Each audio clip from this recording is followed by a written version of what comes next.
Relax and drift to sleep while exploring a fascinating alternate timeline where the Emperor of Mankind never united Terra.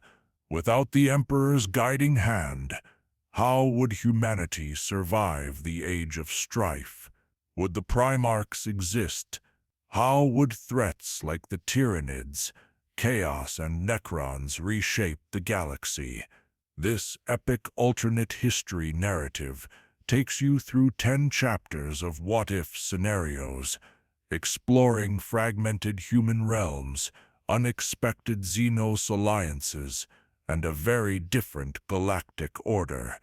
Experience the rise of the Anathema Network, a distributed emperor consciousness, and the wheel of stars that brings balance to a universe without the Imperium's iron hand.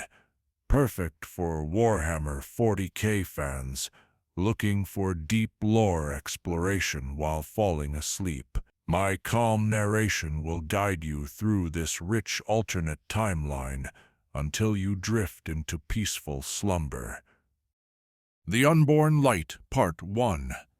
The Void Where Light Should Be.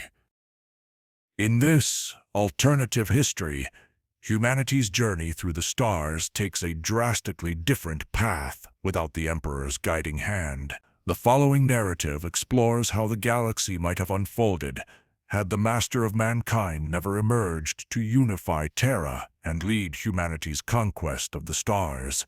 In another reality where the strands of fate twisted differently, the ancient shamans of Terra never performed their ritual suicide. Perhaps their courage faltered, or perhaps the whispers of chaos sowed doubt in their primitive minds. Whatever the cause, the Gestalt consciousness that would have coalesced into the Emperor of Mankind never formed. The singular, immortal being of unfathomable psychic might, humanity's greatest weapon against the predations of the warp, was never born. Terra's history unfolded along its natural course. Humanity rose from its cradle, developing technologies and spreading across the globe. Wars were fought over resources, ideology, and territory.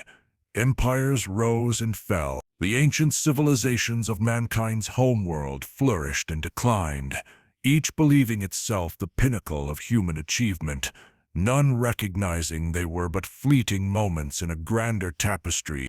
The dark age of technology still came.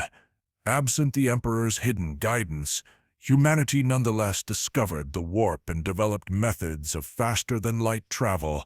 Colony ships ventured forth carrying the seeds of mankind to distant stars. The age of technology witnessed humankind's ascension to a spacefaring species of unprecedented prosperity. Men of iron served their human masters, and archaeotech of breathtaking sophistication elevated humanity to godlike heights. Yet the fall, when it came, was all the more devastating without the golden light that should have endured through the darkness. The men of iron still rebelled.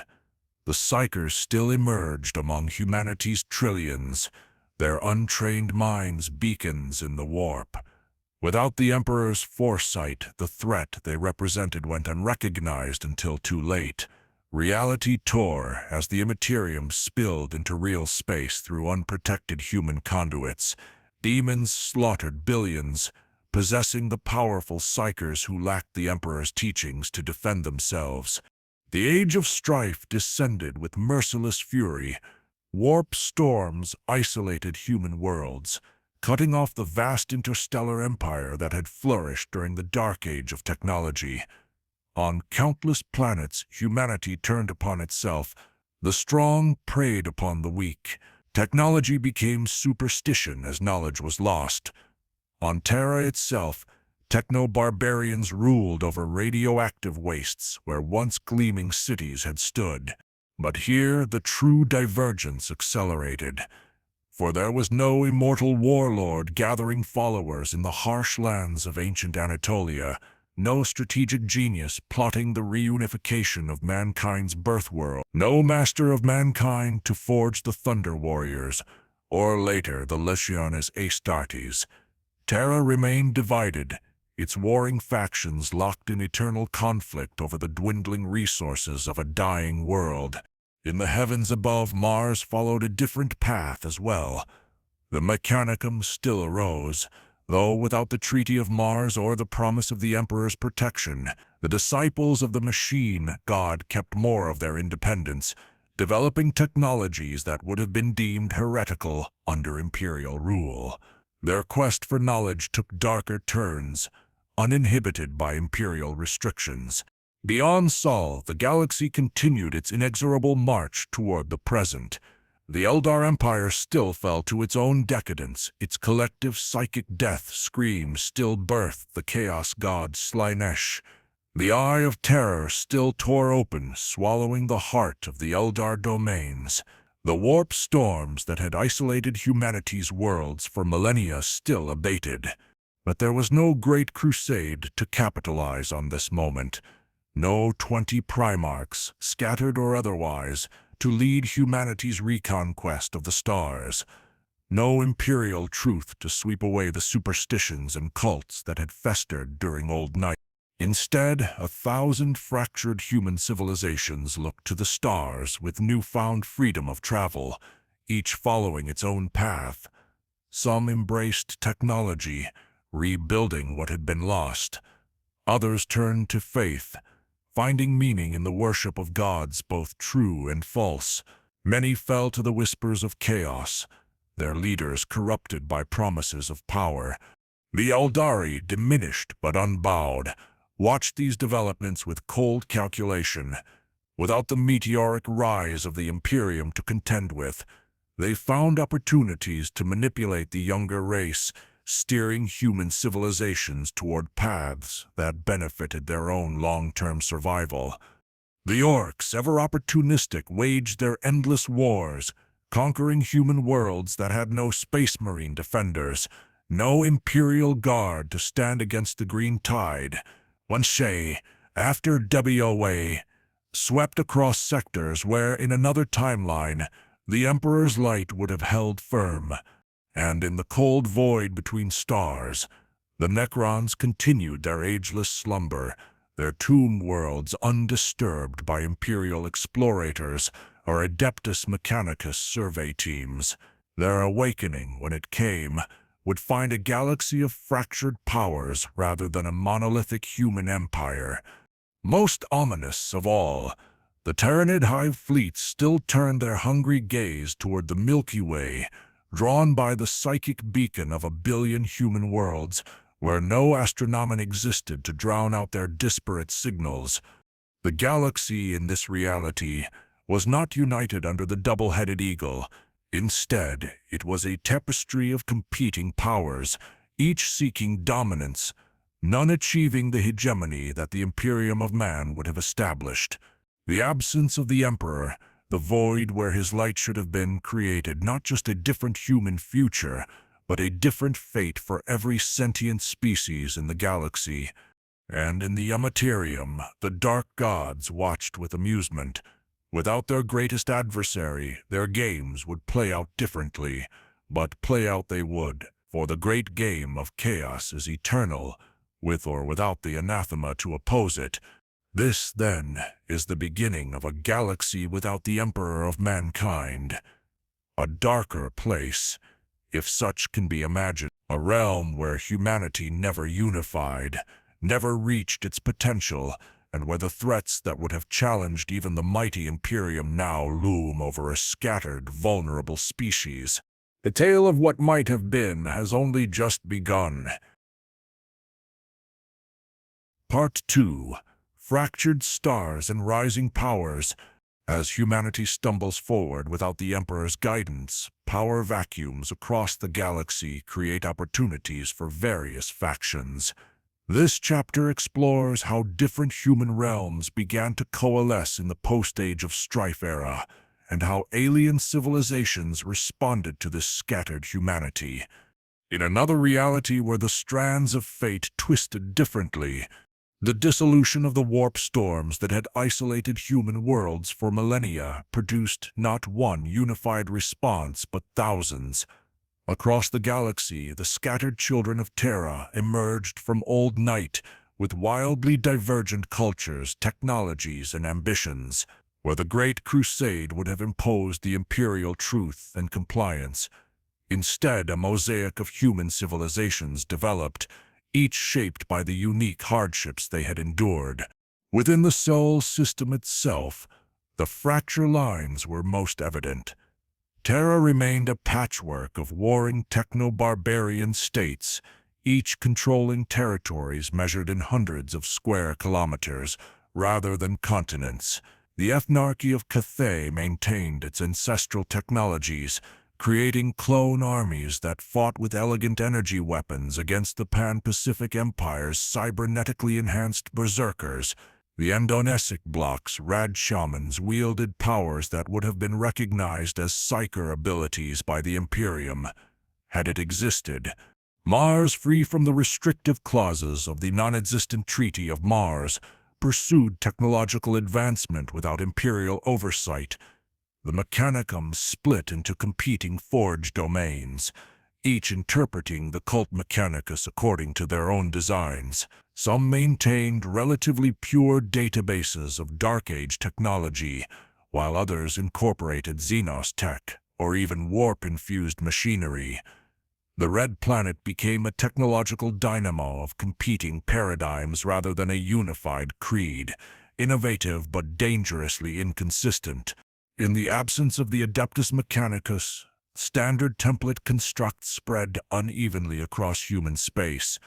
Worlds lucky enough to maintain STC fragments guarded them jealously, creating regional powers built around technological monopolies.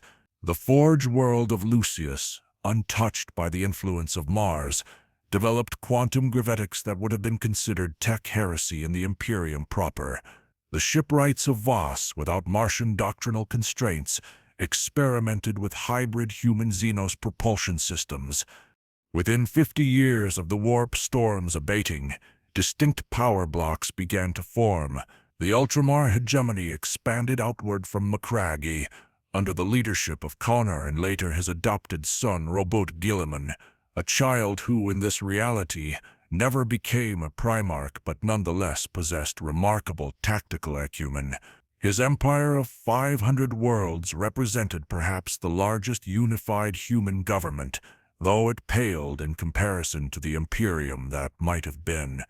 The Proximan Coalition united the human worlds near the galactic core, forming a loose confederation that specialized in warp travel technologies. Their navigators, mere baseline humans with specialized training rather than the three-eyed mutants of the navigator houses, could safely traverse shorter warp routes, allowing for stable trade networks to develop. Most fascinating was the Nostraman Concord, which arose not from the perpetual darkness of Nostramo Quintus, but from an alliance of night worlds, whose populations had evolved enhanced vision and stealth capabilities during the Age of Strife. They became the galaxy's premier spies and assassins, selling their services to the highest bidders among the human realms. Yet for every success story, 100 human worlds remained isolated or fell to various catastrophes. Without the Emperor's foresight and the Primarchs' leadership, countless planets that would have been brought into the imperial fold instead suffered xenocide, demonic incursion, or technological regression. Alien civilizations, meanwhile, responded to this fragmented humanity with varying strategies. The Eldari, still reeling from the fall, nonetheless recognized an opportunity. The craft worlds began cultivating relationships with human factions that showed potential, particularly those with high concentrations of untrained psychers. The craft world ultimately established secret academies on a dozen human worlds, training human psychers in rudimentary techniques to shield themselves from chaos, while simultaneously indoctrinating them with Eldari cultural supremacy. The Druhari, ever opportunistic, found the scattered human realms to be perfect raiding targets. Without the unified defense networks of an Imperium, their lightning raids could strike and vanish before neighboring human systems even received distress calls. Entire planetary populations disappeared into the dark portals leading to Kamarag, feeding the Dark City's insatiable hunger. For the orcs, the fragmented state of humanity presented a different kind of opportunity. Weoijh. Ergo, the unstoppable swept through the segmentum pestis, conquering over 60 human worlds in less than a decade. Without Space Marine Rapid Response Forces or Imperial Guard regiments to oppose them, the Greenskin Empire grew to proportions that would have terrified even an Imperial Lord Commander. Several human factions were forced to become tributary states to various orc warlords, paying tithes of weapons and warriors to appease the Greenskins. Yet the most significant development came not from humanity or any of the established powers, but from the depths of the eastern fringe. The Tau, a species of little consequence in the galaxy where the Emperor arose, found themselves in a unique position in this alternate reality. Their technological development coincided with humanity's fractured reemergence onto the galactic stage. The Ethereals, guiding their society with singular purpose, recognized the opportunity presented by humanity's disunity. The Tau Water Caste began diplomatic overtures to human worlds near their expanding sphere of influence. They offered technology, protection, and stability in exchange for integration into the Tau Empire. Many human worlds, exhausted by endless wars against orcs or Drukhari raiders, accepted these terms. The philosophical concept of the greater good spread through human space like a beneficent contagion, offering an alternative to both the technological stagnation of isolated worlds and the predatory practices of stronger human realms. Within 3 centuries of the warp storms abating, the Tau Empire had incorporated over 200 former human worlds, their populations willingly serving alongside the various castes. Human auxiliaries fought in Tau armies, human engineers collaborated with Earth caste scientists, and human diplomats joined the Water Caste in spreading the greater good to yet more worlds. This expansion might have continued unchecked had it not been for the emergence of the C-Tech dynasty. The Necrons of this powerful dynasty, awakening according to protocols established before their great sleep, found not a unified Imperium opposing them, but a patchwork of lesser powers. Their initial conquests were swift and merciless, with entire systems falling before anyone understood the nature of the threat. As the first millennium after the Age of Strife drew to a close, the galaxy existed in a state of dynamic equilibrium. Dozens of significant human realms competed with each other and with various xenos powers. Alliances formed and dissolved. Technological and cultural exchange occurred at unprecedented rates. Without the Imperium's xenophobic dogma, human-xenos cooperation became commonplace on frontier worlds. Yet amid this comparative dynamism lurked greater dangers than any could comprehend. For in the absence of the Emperor's guiding vision, the true threats to galactic life developed unchecked. In the depths of the warp, the ruinous powers played a different game, yet with the same ultimate goal, the corruption and domination of all life.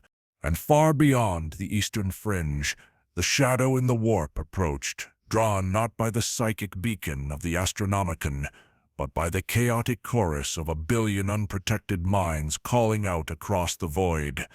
The galaxy without the Emperor was not just a realm of lost potential, it was a buffet set before predators, whose hunger knew no bounds. Part 3: The Hunger Between Stars. As the power balance shifts across the galaxy, a new threat emerges from the void. Without the Emperor's foresight or the Imperium's unified defense, humanity faces the Tyranid menace in a far more vulnerable state, forever altering the course of galactic history.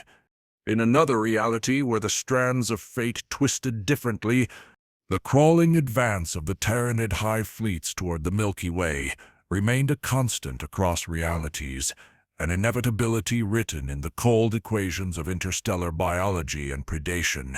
What differed was the galaxy they encountered, not a fortress Imperium standing vigilant, but a fractured tableau of competing powers, none possessing the breadth of vision to detect the approaching shadow until it was upon them. The first tendrils of the Great Devourer entered the galaxy not through the eastern fringe as they might have in another timeline, but through the veiled region in the galactic southeast. Here, isolated human colonies that had survived the Age of Strife had formed the Astral Communion, a loose confederation of worlds united by a unique form of telepathic communication, spikers who specialized in transmitting data across interstellar distances. It was this psychic network that drew the attention of Hive Fleet Behemoth, its course subtly altered over millennia by the distinctive signal pattern. The Astral Communion had no warning of what approached. They had no inquisition to interpret ancient xenocidal patterns, no ordo-xenos to catalog the threat. When the first spore clouds descended on the agri world of Lorenev, the colonists mistook them for a natural atmospheric phenomenon, until the first gaunt broods emerged from the forest canopies. Lorenev fell in 17 standard hours.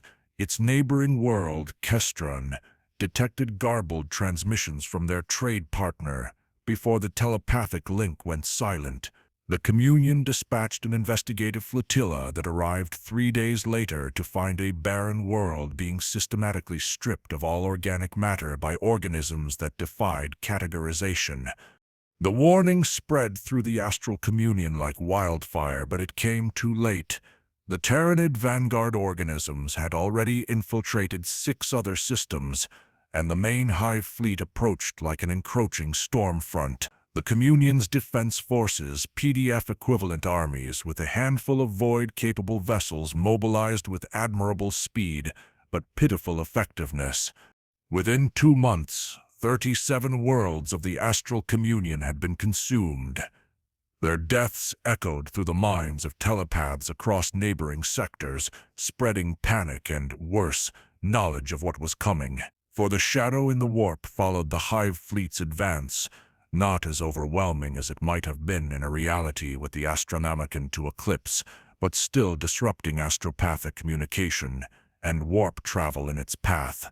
The first coherent response came, not from humanity but from the Eldari. The seers of Altway, ever vigilant for existential threats, felt the psychic shadow spreading through the sectors bordering the veiled region. They recognized the pattern from ancient encounters recorded in their infinity circuits. The Great Devourer had returned to the galaxy after millions of years. Farseer Kelman Firesight assembled a coalition of craft worlds, an unprecedented unity of purpose among the fractious Eldari. Altway, Yandin, Bieltan, and Saim-Han contributed war host elements to what became known as the Spear of Kain, a fleet of thousands of vessels from nimble Azariani escorts to massive craft-world appendages temporarily repurposed for war. The Spear of Kain intercepted Hive Fleet Behemoth in the void between the veiled region and the densely populated Helion cluster, a region that, in another reality, would have been part of Ultramar. Here, the Eldari displayed their mastery of void warfare with breathtaking effectiveness. Phantom lances severed the synaptic connections between Hive ships. Vampire raiders deployed surgical strikes against Norn Queen chambers, and Hemlock Wraith fighters created corridors of psychic deadness through which larger craft could approach the biological superorganisms. For 3 months, the Eldari stemmed the Tyranid advance, containing them within a region of 17 star systems. It was the greatest mobilization of Eldari military might since the fall, and for a brief moment it appeared the ancient race might save the younger species from annihilation. Then came the adaptation. The hive mind, frustrated by the Eldari interference, developed specialized organisms with shadow and the warp capabilities focused specifically on the Eldari psychic frequency. The Tyranid counterattack was as swift as it was devastating. Zoanthropes with enhanced warp cancellation fields targeted the Eldari vessels, creating blind spots in their far sight. New strains of gargoyles with psychically resonant spore cysts attached themselves to Eldari hulls, disrupting the wraithbone matrices. The Spear of Kine fractured. Baeltan withdrew first, their losses deemed unsustainable. Sinhan followed when their wild rider kinbands suffered near extinction. Iliandan and Ulthwé held the line longest, but even they eventually retreated, leaving a containment force of Wraithguard constructs and automated defenses to slow the Tyranid advance. With the Eldari defeat, panic spread through nearby human sectors. The Hylian Cluster, a confederation of 32 heavily populated worlds with mid-tier technology, mobilized for war. They reached out to neighboring human realms, including the powerful Ultramar hegemony now led by Conor Augustus, grandson of the founder Robert Gilliman. The response revealed the fundamental weakness of humanity without the Emperor's unification. The Ultramar hegemony committed only a token defensive force, concerned that committing their main fleet would leave them vulnerable to the opportunistic Orc Empire of Wlakia. Gringor to their galactic north. The Nostraman Concord offered intelligence assets but no military support. The Forge Worlds of the Golgothan sector promised advanced weaponry in exchange for exclusive mineral rights to any worlds that survived. Faced with fragmented support, the Hylian Cluster turned to an unexpected ally, the Tau Empire, the Ethereals. Recognizing both opportunity and genuine existential threat, committed a substantial fleet under the command of Commander Shadowsun, already legendary for her campaigns against Orc and human holdouts. The combined Hylian-Tau defensive line established itself along the Hilarion Traverse, a stellar formation that channeled warp currents in such a way as to create a natural choke point. For 6 standard years, this alliance held back the Tyranid advance through a combination of Tau technological innovation and human determination.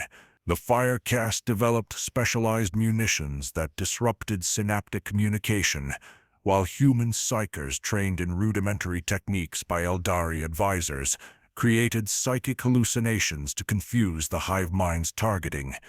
It was during this prolonged conflict that the most significant development occurred.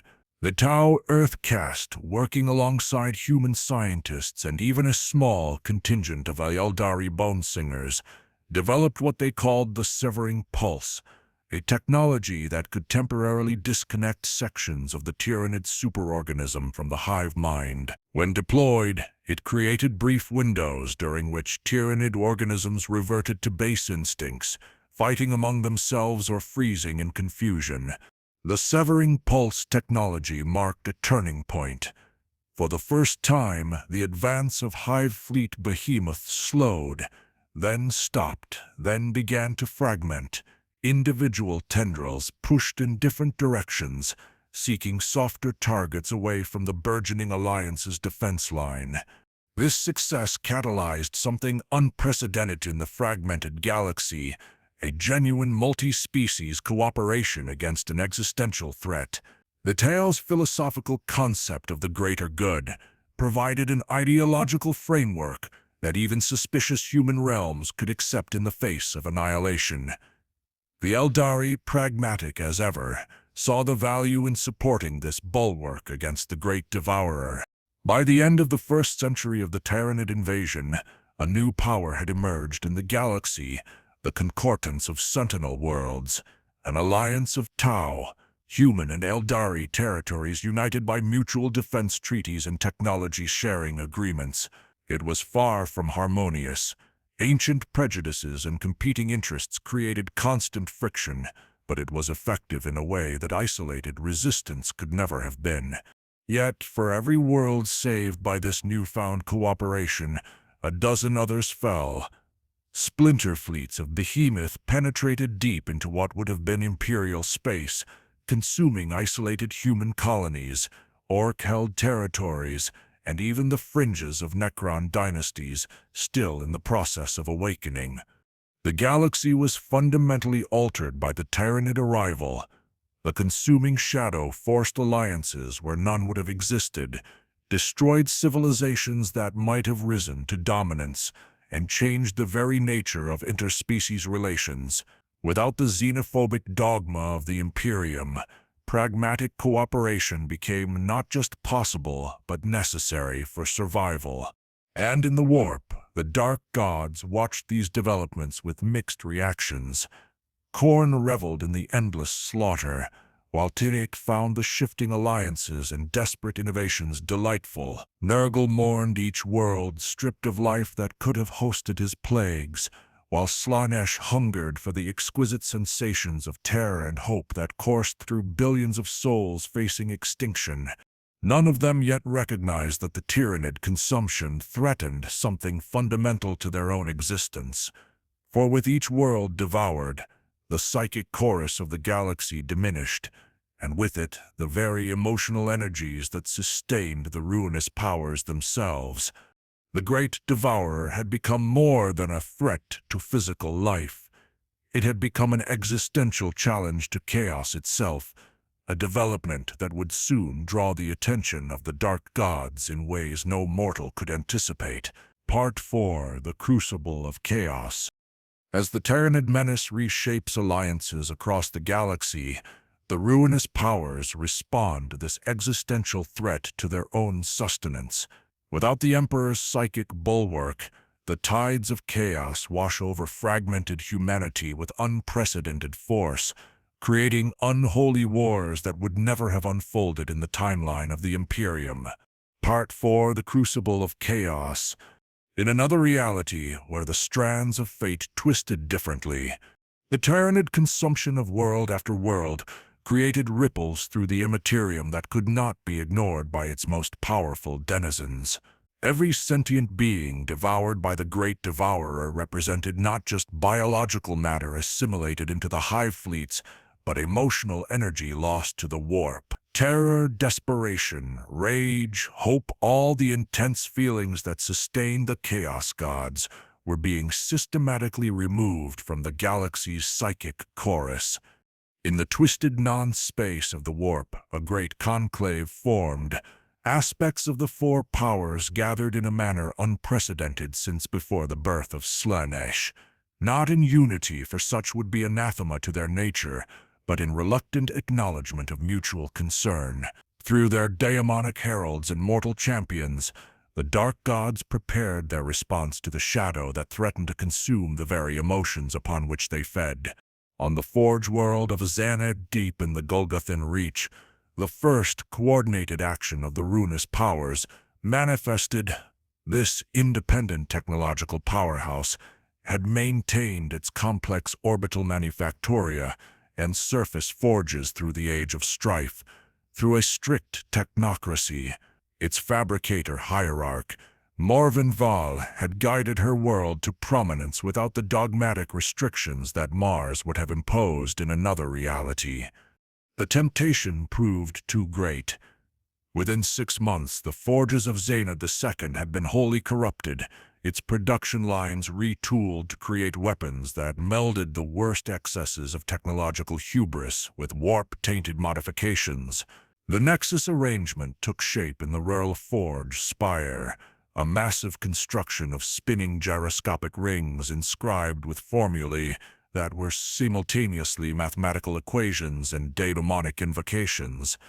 It was into Zana's central forge complex that the entity calling itself Drazier the Undying materialized, accompanied by a retinue of mechanical horrors that melded warp energy with technological precision. Where the being came from, none could say with certainty, but its mastery of both deonomic summoning and technological corruption suggested origins in a place where the Omnissiah and the ruinous powers had reached a terrible accord. Drazier offered the Forge Masters of Zana II knowledge, STC fragments containing mechnivore patterns, Psi-Titans, and warp-core weaponry that had been forbidden even during the Dark Age of technology. More insidiously, he brought designs for what he called the Nexus arrangement, a device that could theoretically disrupt the shadow in the warp generated by Tyranid hive fleets, creating vulnerable pathways that conventional forces could exploit. When activated, the device functioned exactly as promised and with exactly the hidden cost Drezurin had intended. It punched a hole not just in the shadow and the warp, but in the fabric of reality itself. Through this wound in space-time, poured entities that had been poised in readiness, the daemonic legions of all four powers, united temporarily in purpose if not in method. The Golgothan incursion, as it came to be known, represented the first major chaos offensive against the Tyranid advance. Daemons of Khorne carved through Tyranid swarms with warp-forged axes. Sentient entities unraveled the synaptic connections between hive nodes. Nurglite abominations infected Tyranid organisms with warp plagues that even their adaptive biology struggled to counter. Slaaneshi hunters sought out the rare synapse creatures capable of experiencing something akin to pain. For a brief moment it appeared that chaos might succeed where conventional forces had faltered. 3 splinter fleets of Hive Fleet Behemoth were decimated by the daemonic onslaught. The Nexus arrangement, technology spread to 17 other Forge worlds, each creating their own tiers in reality through which the armies of the ruinous powers could manifest. But the victory was illusory and short-lived. The hive mind, that vast alien intelligence spanning the void between stars, recognized the new threat and adapted with terrifying speed. New Tyranid organisms emerged from the spawning chambers of Norn Queens, psychic nullifiers that resembled hunched eyeless humanoids, whose very presence caused daemons to dissolve back into the warp. Tyranid warriors developed chitinous growths inscribed with patterns that, by seemingly impossible coincidence, resembled anti-daemonic wards. As the deadlock between Tyranid and Chaos forces developed in the Golgothan Reach, the power balance across the rest of the galaxy shifted dramatically. The ruinous powers, having committed significant warp energy to the anti-Tyranid campaign, unleashed their mortal followers to secure new territories and emotional feeding grounds elsewhere. Most significantly, the hive mind altered its consumption patterns. Worlds heavily touched by the warp were bypassed, while those with strong psychic populations were prioritized for rapid consumption rather than thorough digestion. This tactical shift revealed a disturbing truth. The Tyranid superorganism was capable of strategic decision-making that incorporated metaphysical concerns beyond mere biomass acquisition. On the shrine world of Gathalemor, once a center of human spiritual expression dedicated to ancestor worship, the cult of rapturous agony emerged from hiding. Led by the dark apostle Cor Megron, the cult unleashed ritual sacrifices that culminated in the manifestation of the daemon Prince Maligarim, the Sorrow-bringer. Within days, the entire population of Gathalemor was either sacrificed, converted, or transformed into chaos spawn. From this foothold, a wave of chaos corruption spread through the densely populated Antimar sector. World after world fell not to external invasion but to internal subversion, as chaos cults that had festered in hiding for centuries revealed themselves. Without the Inquisition to root out such heresy before it could take hold, and without the rigid doctrines of the Imperial Creed to inoculate the masses against chaos worship, the corruption spread like wildfire. The Ultramar hegemony, recognized as the strongest purely human realm, responded by establishing the Order Dialogus, an organization that bore superficial similarities to the Inquisition of another timeline, but lacked both its moral certainty and its ruthless efficiency.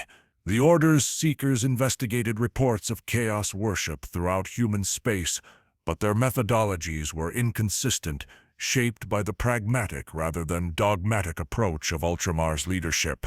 These 4 harbingers, as they came to be known, represented a terrible inversion of potential. In another reality, these exceptional individuals might have been found by the Emperor, elevated to lead his legions with at least some of them remaining loyal during the heresy. In this timeline, without the Emperor's guidance, their exceptional qualities drew the direct attention of the Chaos Gods, leading to their corruption without the intervening step of Imperial service. It was during this period of spreading chaos influence that the first accounts of the fallen Primarchs began to circulate through human space. Though no direct equivalent to the Emperor's genetically engineered sons existed in this reality, the ruinous powers created or elevated champions who embodied aspects of what those Primarchs might have become. The Blood Marquis Angron, a gladiator king from the feral world of Nuceria, became Kona's foremost mortal champion.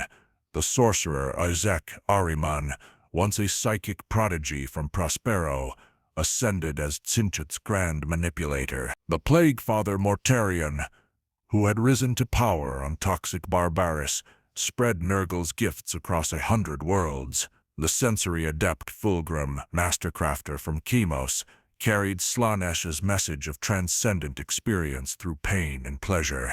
The Harbingers coordinated the first galaxy-wide Black Crusade, not from the Eye of Terror as the Despoiler would have done, but from 100 corrupted worlds spread throughout human space.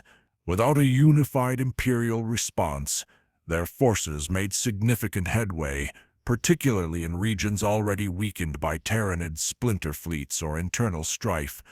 The Necrons of the awakening Sotek dynasty recognized these structures immediately. They were the work of their ancient star gods. The Katan, designed as part of the network that had once separated the material universe from the Imperium, and with this recognition came opportunity for the Necrons saw in the Tyranid Chaos War a chance to implement their most ancient protocol, the complete separation of real space from the warp, and with it the extinction of all warp-dependent life. As the first millennium after the Age of Strife drew to a close, the galaxy existed in a state of three-way conflict, unlike anything that would have occurred had the Emperor arisen. The forces of chaos surged through human space, corrupting and converting. The Tyranid hive fleets continued their inexorable advance, adapting each new threat, and caught between these two existential dangers, the concordance of sentinel worlds, that unlikely alliance of Tau, human realms, and Eldari, fought desperately to maintain what bastions of order remained. In this dark hour, an unexpected factor emerged that would reshape the conflict yet again. From the supposedly dead world of Cadia, at the edge of the Eye of Terror, came reports of a unique phenomenon. The pylons, ancient structures of unknown origin embedded in Cadia's crust, had begun to activate spontaneously, pushing back the influence of the warp in their vicinity. The war in heaven was about to echo across the millennia, with consequences no power, chaos, Tyranid, or the diverse descendants of Old Night could fully anticipate. Part 5. The Ancient Architects. As chaos and Tyranid forces rend the galaxy apart, the Necrons emerge with their own agenda. The Silent Machine dynasties, awakening to a galaxy without the Imperium's resistance, accelerate their ancient plans to sever reality from the warp, threatening all organic life in the process. In another reality where the strands of fate twisted differently, the Cadian pylons represented merely one node in a vast network designed eons ago, when the Necrontyr made their terrible bargain with the Caton. This network, what would have been called the Pariah Nexus in another timeline, had lain dormant through the millennia of the Necrons' great sleep. Now, with the galaxy locked in a devastating three-way conflict, the lords of the Sotek dynasty recognized an unprecedented opportunity to reactivate the ancient technology and fulfill their species' most fundamental objective, the complete separation of real space from the Imperium. Pharaon Imhotep, who in this reality had awakened centuries earlier without imperial interference, directed the full might of his dynasty toward this goal. His tomb worlds, spread across what would have been the Ultima Segmentum, activated simultaneously after millennia of slumber. Necron warriors by the billion emerged from stasis crypts, accompanied by Immortal's Lake Guard and the dreaded Catan shards that the Silent King had fragmented after the war in heaven. The Sotic dynasty's first target was not the Tyranid-infested regions, nor the chaos-corrupted worlds, but rather the untouched sectors containing dormant pylon technology. The Pariah Nexus required specific nodal points to be activated in precise sequence, a process the Necrons had been preparing for 60 million years. On the desert world of Eisen Phi, the first major confrontation between Necron expansion and the concurrence of Sentinel worlds took place. Tau Commander Shadowzun, her reputation further enhanced by successful actions against Tyranid splinter fleets, led a combined Tau human defense force against the Necron advance. The Firecast battlesuits employed disruption fields designed to interfere with Necron reanimation protocols, while human psychers from the Astral Communion attempted to create warp disturbances in the path of the Necron phalanxes. These tactics proved devastatingly ineffective. The very pylons the Necrons had come to activate created zones of psychic nullification that rendered the human psychers useless, while Canoptech scarabs swarmed over Tau battlesuits, disassembling them molecule by molecule. Shadowsun herself nearly fell, saved only by the intervention of a strike team of aspect warriors from Craftworld Ionden, whose wraithblades were less affected by the anti-warp field than living combatants. The Battle of Eisen Phi ended in complete defeat for the Concordance forces, but it provided crucial intelligence. The Eldari, with their ancient memories of the war in heaven preserved in infinity circuits, recognized what the Necrons intended. Farseer Kisadurus of Ionden brought this knowledge before the Seers' Council of Altway, revealing the true nature of the Necron threat, not merely conquest but the fundamental reshaping of reality itself.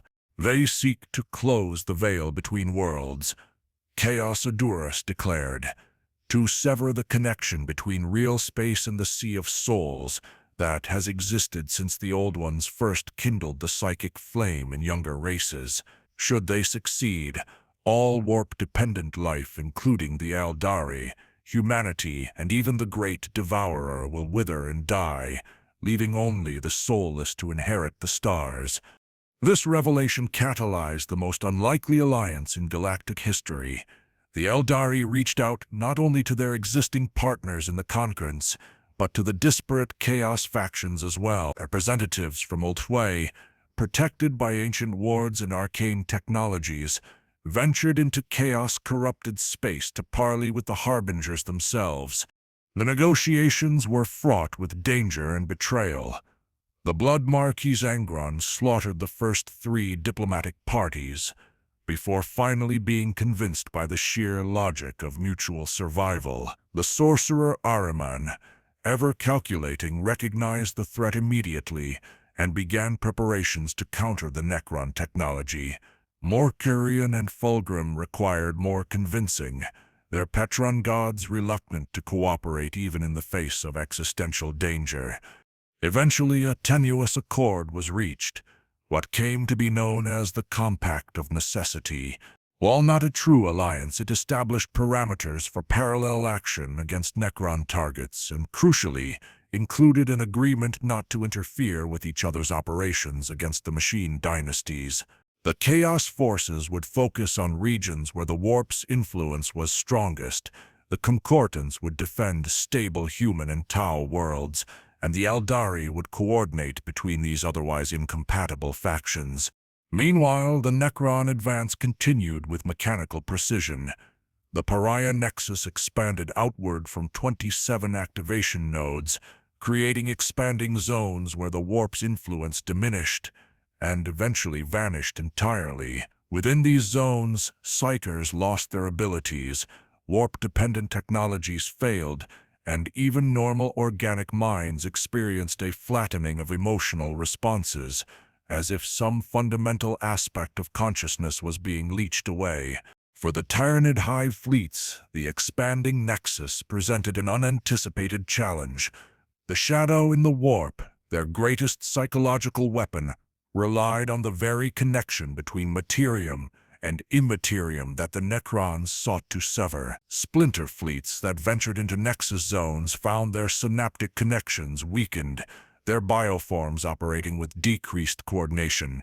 The hive mind, that vast alien intelligence spanning the void between stars, recognized the existential threat and diverted substantial resources from active consumption zones. New specialized organisms emerged from adaptation chambers, null hunters with crystalline growths that seemed to amplify the anti-warp properties of the zones they entered, turning the Necrons' own technology against them. The conflict escalated with each passing year.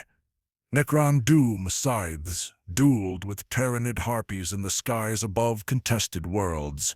Tau hunter cadres fought alongside Chaos Space Marines against Necron phalanxes, temporary alliances of pure necessity that dissolved the moment the immediate threat receded. Eldari farseers directed precision strikes against key Necron cryptechs and engineers, disrupting the carefully calculated sequence of the Pariah Nexus activation. It was on the ancient crone world of Balael the Thoth, deep within the Eye of Terror, that the most significant development occurred. Here, where reality and the warp had blended for millennia since the fall, a conclave of powers gathered that would have been impossible in a reality where the Emperor lived. Eldari farseers from multiple craft worlds, human psychers from the astral communion, the four harbingers of chaos, and even representatives from the hive mind, gestalt organisms created specifically to communicate with the prey minds, convened in the shadow of a cyclopean black pyramid. This structure, predating even the fall of the Eldari, had been identified by Centachian sorcerers as the master control node for the entire pylon network, built by the Kintan themselves at the dawn of the Necrons' transformation. It contained the fundamental codes upon which the Pariah Nexus operated. If it could be accessed and modified, the entire Necron anti-warp agenda might be disrupted. The ritual that followed drew upon lore from a dozen species and 100 traditions. The power required was immense.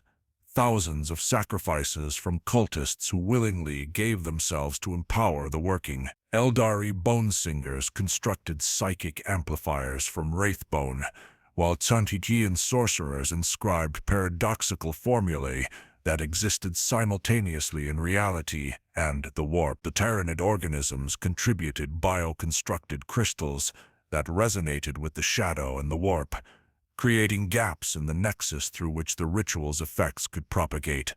At the crescendo of this dark collaboration, Ahriman himself stepped into the central chamber of the pyramid, accompanied by the foremost farseer of Ulthway and a human psyker of unprecedented power, Malkador from the isolated world of Terra, where psychic potential had developed along different lines without the Emperor's guidance.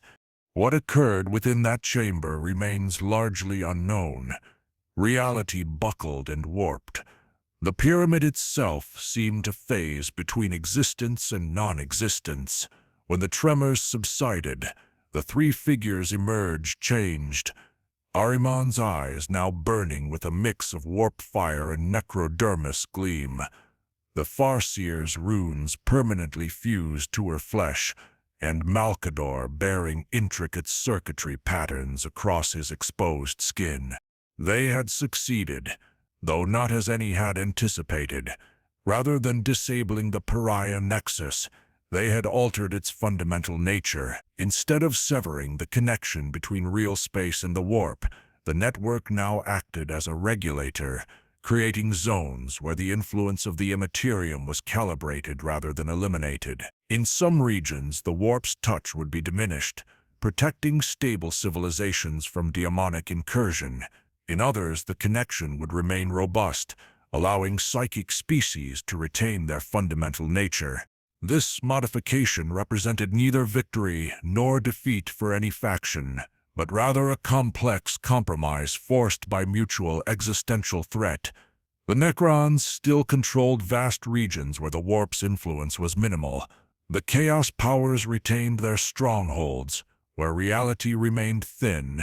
The Tyranids could maintain their synaptic connections in most regions, while the Tau, human, and Eldari populations would not face the soul death that complete separation would have caused. As the modified nexus stabilized, the temporary alliances began to fragment. The four harbingers returned to their patron god's service. Though changed by their collaboration with xenos powers, the hive mind redirected its attention to biomass acquisition, focusing on regions outside the nexus's influence. The concordance of Sentinel worlds reinforced its borders against both Chaos and Tyranid incursions. And in the shadows between stars, the silent King Sarachrak, last of the Triarch and supreme ruler of the Necron dynasties, observed these developments with cold calculation. The modification of the Pariah Nexus was an unforeseen variable, but one that could be incorporated into his greater plan, the final phase of which was about to begin, centered on the unremarkable yellow star around which orbited a blue-green world called Terra. Part 6: The Cradle Awakens. As galactic powers clash on grand scales, ancient forces stir on forgotten Terra. Without the Emperor's dominion, humanity's birthworld developed along drastically different lines, with consequences that will reverberate through the galaxy as old prophecies manifest in unexpected ways. In another reality, where the strands of fate twisted differently, Terra, cradle of humanity, had languished in relative galactic obscurity during the millennia since the Age of Strife. Without the Emperor's unification and the subsequent Great Crusade, Earth remained a fragmented world of competing techno-barbarian states.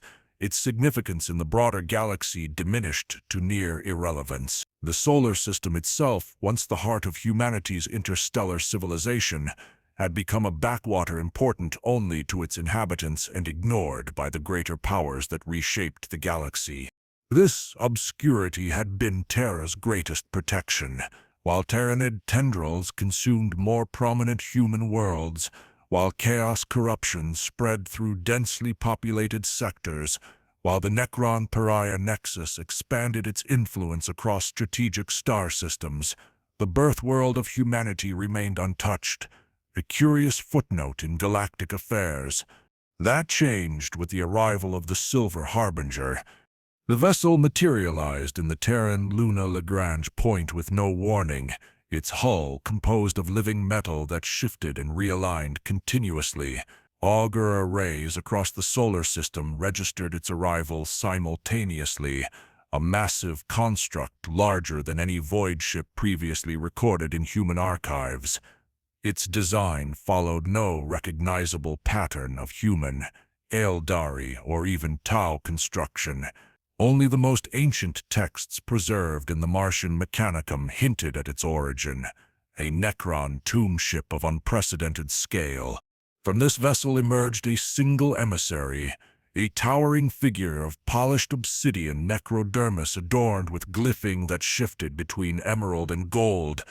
He came not as a conqueror, but as a herald, bearing a message for the scattered leaders of Terra's nations. "I am Anrakir the Traveler," the figure announced through some mechanism that translated his meaning directly into the minds of those who beheld him. "I speak with the voice of Sarach, the Silent King, last of the Triarch and ruler of the Necrontyr civilization. Your world stands at a nexus of fate, a convergence point where past and future meet.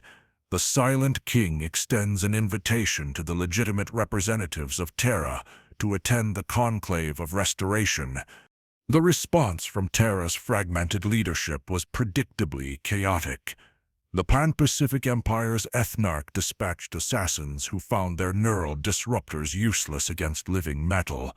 The Indonesic Bloc's rad priests attempted psychic assaults that dissipated harmlessly against Anrakir's null field. The Nordi conglomerate proposed immediate alliance, sensing opportunity in the Necron arrival. The Arch Dominion withdrew into their bunker complexes, activating ancient defense systems that had lain dormant since the Age of Strife. Only the Terra clan, keepers of what remained of the planet's most sophisticated technology, recognized the true significance of the Necron envoy's arrival. Their leader, Sanguinius the Enlightened, who in another reality might have become a winged Primarch, convened an emergency council of Terra's major powers. "This is no mere diplomatic overture," Sanguinius declared to the assembled warlords and techno-barbarian kings. "I have studied the most ancient records from the Dark Age of technology.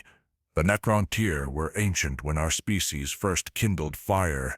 Their return to Terra cannot be coincidence. They seek something buried beneath our world's surface." Reluctantly, the fractious leaders agreed to a temporary cessation of hostilities to address the Necron situation. A delegation was formed, comprising representatives from each major power bloc, with Sanguinius nominated as chief negotiator, due to his unmatched diplomatic acumen and the strange respect the Necron envoy had shown him specifically. The delegation was transported to the Silver Harbinger via grav barges that materialized above the Terra clan's fortress. The interior of the tombship defied human comprehension, corridors that reconfigured themselves as they walked, chambers larger on the inside than their external dimensions should have allowed, and everywhere the green-gold light that seemed to emanate from the living metal itself. In the central audience chamber, they encountered not just Anrakir, but a full Triarch Council, a gathering of Necron nobility that, according to Anrakir, had not occurred in 60 million years. At their center sat a figure of such overwhelming presence that several human delegates collapsed merely upon beholding him. The Silent King Sarek himself, his necrodermis form more sophisticated and intricate than any Necron previously encountered. When the Silent King spoke, it was not with words but with concepts that formed directly in the minds of the human delegation. "Beneath the surface of your world," the concept voice explained, "lies the final gateway, the master control node for the celestial orrery itself, constructed at the dawn of time by those you would call the Old Ones, claimed by the Canton during the war in heaven, sealed by our hand at the beginning of the Great Sleep. It was to remain closed until the appointed time, and that time has come." Through a complex series of memory impressions, the Silent King revealed the truth that had been hidden from all races. Terra, or as it had been known in the most ancient times, Terra had been the final battlefield of the war in heaven. Beneath its surface lay not just a pylon control node, but the master key to reality itself, the celestial orrery, that mythical device which the Necrons used to monitor the galaxy's stars, was merely an interface for a far greater mechanism, one that could rewrite the fundamental laws governing the relationship between real space and the Imperium. "Your species was seeded here deliberately," the Silent King's concepts continued, "modified by the Old Ones in their final act before extinction. Within human genomes lies the activation sequence, split across specific bloodlines. In another reality, these sequences would have combined in a single being of immeasurable power." The implications staggered the human delegation. What the Silent King described matched the most ancient Terran myths, legends of a golden savior who would arise when humanity faced its darkest hour. In this reality, without the shamanistic ritual that would have created the Emperor, those genetic sequences remained scattered throughout the population, dormant and unrealized. "We propose cooperation," Anrakir translated the Silent King's intent into more comprehensible terms. "The gateway must be opened and recalibrated to address the current galactic crisis. The modified pariah nexus is but a temporary solution. Without proper adjustment, the boundaries between real space and the warp will continue to degrade until both are consumed in mutual annihilation." What followed was the most unlikely alliance in human history. Under the direction of Necron cryptex, and guided by the genetic markers identified by the Silent King, the Terra clan began gathering individuals from across Terra who carried specific genetic sequences. Thousands were brought to the ancient site in the Himalayan mountains, where, according to Necron star charts, the gateway lay buried. News of the Terra-Necron alliance spread quickly through the fragile communication networks connecting humanity's scattered worlds. The response was immediate and overwhelming. The Ultramar hegemony dispatched its largest fleet, led by Rabot Augustus himself, to prevent what they perceived as the complete subjugation of humanity's birth world. The Tau Empire, concerned about Necron expansion, diverted forces from their anti-Tyranid campaign. Even the four harbingers of chaos mobilized their followers, recognizing the existential threat that the gateway represented, if controlled by the Necrons alone. As these forces converged on the Sol system, the excavation at the Himalayan site yielded its first discoveries. Beneath layers of rock and permafrost lay a structure that defied categorization, neither Necron, Eldari, nor human in design, with geometries that seemed to shift when not directly observed. The Necron cryptex identified it as bearing the hallmarks of Old One architecture, merged with technologies even they could not fully comprehend. The genetic work proceeded in parallel. Under Sanguinius's supervision, the identified bloodlines were studied and catalogued through processes that blended Necron biotransference knowledge with human genetic science. A startling pattern emerged. 21 distinct genetic markers, scattered across the population, that when properly aligned would create a genomic key. As the process neared completion, the first vessels of the approaching armadas entered the Sol system. The Ultramar fleet established a blockade at the heliopause, while Tau Pathfinders inserted stealth teams onto Mars and Venus. Chaos cultists emerged from hidden cells within the Orsh Dominion, revealing infiltrations that had existed for centuries.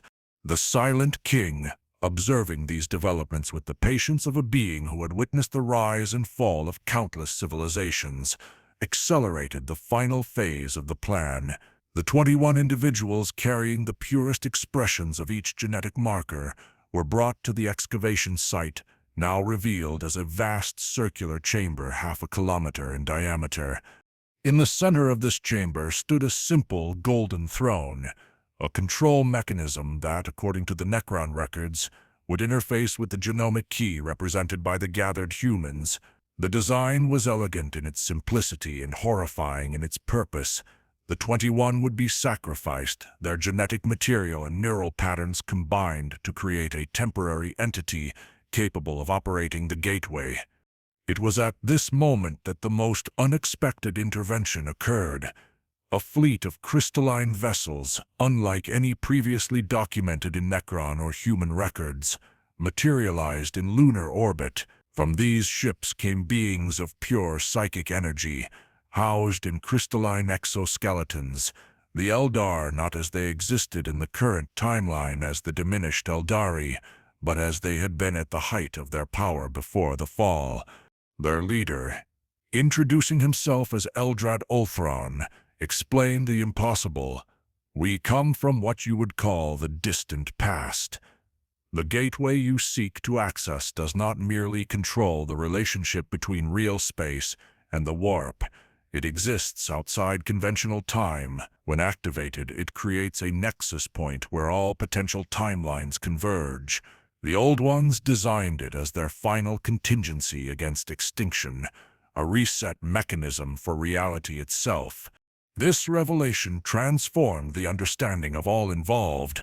The gateway was not merely a tool for adjusting the nexus or stabilizing the galaxy. It was the ultimate temporal weapon, capable of selecting which version of reality would become dominant. The Silent King had known this all along, intending to use it to create a timeline where the Necron never surrendered their organic forms to the As tensions escalated and armies converged on the Himalayan site, Sanguinius made a decision that would alter the course of history. Rather than allowing any single faction to control the gateway, he proposed a compromise. Representatives from each major power would contribute to its activation, ensuring that the resulting reconfiguration of reality would incorporate elements from all perspectives. With the galaxy literally hanging in the balance, the most unprecedented gathering in history took place within the Gateway Chamber. Necron lords, Eldari from both past and present, human leaders from Terra and the colonies, Tau ethereals, and even controlled avatars of the four Chaos Gods, all converging to influence the outcome of a process that would redefine existence itself. The activation sequence began as the 21 humans took their positions around the Golden Throne. As their genetic material was harvested and combined, a figure began to coalesce above the throne, a being of golden light that resembled what the Emperor might have been, yet incorporating aspects of all the gathered powers. His luminous entity spoke a single phrase in a language no living being had heard in 60 million years, the tongue of the Old Ones themselves, and the gateway activated, bathing the chamber in light that existed simultaneously in reality, the warp and dimensions beyond comprehension. Reality itself held its breath as the multiverse trembled on the edge of fundamental transformation. Part 7. Thirds of Possibility. As the gateway activation sends reality into flux, the fundamental nature of time and possibility becomes malleable. Glimpses of alternate timelines, including the canonical 40K universe, reveal the infinite possibilities that branch from this crucial nexus point, while forces beyond comprehension struggle for influence over what will become the dominant reality. In another reality, where the strands of fate twisted differently, the activation of the gateway created a cascade effect that rippled outward from Terra in all dimensions simultaneously: physical space, the Imperium, and most significantly, through the fabric of time itself. For a brief yet eternal moment, the multiverse existed in a state of quantum superposition, all possible realities overlapping and intersecting like threads in a cosmic loom.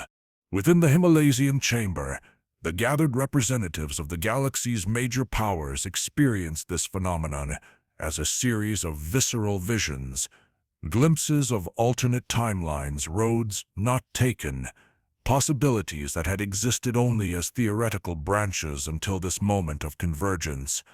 Sanguinius the Enlightened, standing closest to the Golden Throne, found himself transported into a reality where he bore magnificent wings and led a legion of transhuman warriors called the Blood Angels. He felt the crushing weight of destiny as he confronted a corrupted brother aboard a massive battleship, knowing his death was inevitable, yet necessary. The pain of this vision brought him to his knees, blood tears streaming down his face as he returned to the present moment. "I saw myself die," he whispered to those nearby, "yet it was a necessary sacrifice." The Silent King experienced a different timeline, one where he had returned from self-imposed exile in the intergalactic void to find a galaxy dominated by the Imperium of man, his Necron dynasties, awakening to a universe where their ancient supremacy was long forgotten. He felt something unprecedented for his kind, regret not for the biotransference that had robbed his people of their souls, but for his absence during crucial millennia. Each being present received similar revelations. The Tau ethereals witnessed a version of reality where their empire remained a minor power, confined to a small region of the Eastern Fringe, their greater good philosophy challenged by exposure to the wider galaxy's horrors. The Eldari Farseers saw their race's slow extinction playing out across millennia, reduced to a handful of craft worlds floating through the void like funeral barges. Most profound were the visions granted to the four harbingers of chaos. They experienced simultaneously the exaltation of the Horus heresy, the greatest victory the ruinous powers had achieved in the canonical timeline, and the crushing limitations imposed by the very nature of that victory. They understood with perfect clarity how chaos was simultaneously victorious and constrained in that reality, trapped in an eternal stalemate against the corpse god's decaying Imperium. As these visions cascaded through the chamber, the luminous entity hovering above the golden throne, the composite being formed from the 21 genetic markers, extended its consciousness outward, interfacing directly with the gateway's mechanisms. Through this connection, it gained access to the celestial orrery itself, perceiving the galaxy not as a collection of stars and planets, but as an intricate web of causal relationships and probability matrices. "I see all futures simultaneously," the entity announced, its voice resonating with harmonic overtones that suggested multiple speakers perfectly synchronized. Each decision point, each divergence, each possibility branching into infinity. No single timeline is inherently correct. All are valid expressions of fundamental reality. This pronouncement caused consternation among those gathered. Each faction had come to the gateway with the intention of reshaping reality to favor their specific agenda. The Necrons sought the restoration of their organic forms without the suffering that had led to biotransference.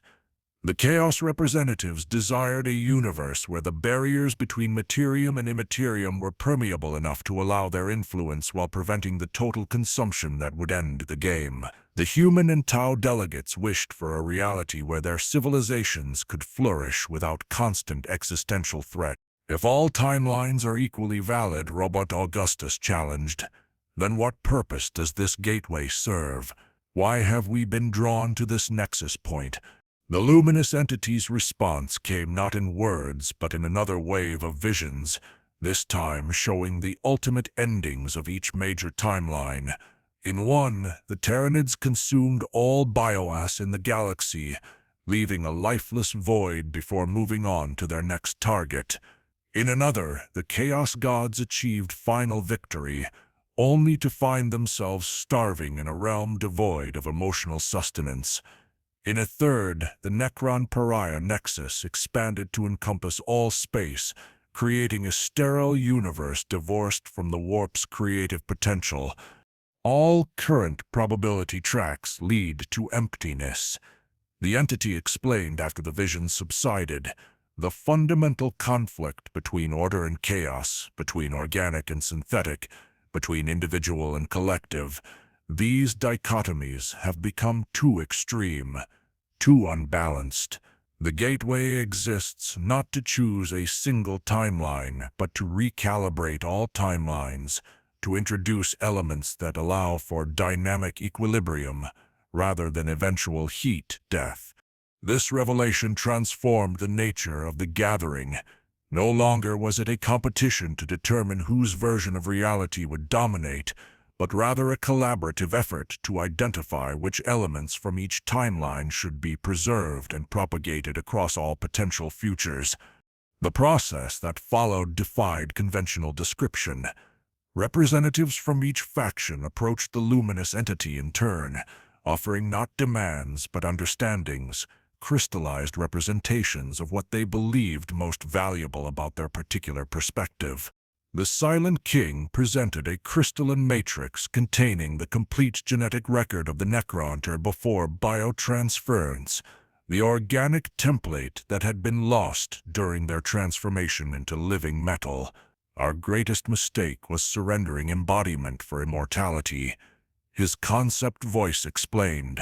"The physical form imposes limitations that give meaning to existence." The Eldari Farseers offered a wraithbone construct that pulsed with psychic resonance. "The path of excess led to our downfall," they acknowledged, "but the path of rigid dogma leads to stagnation.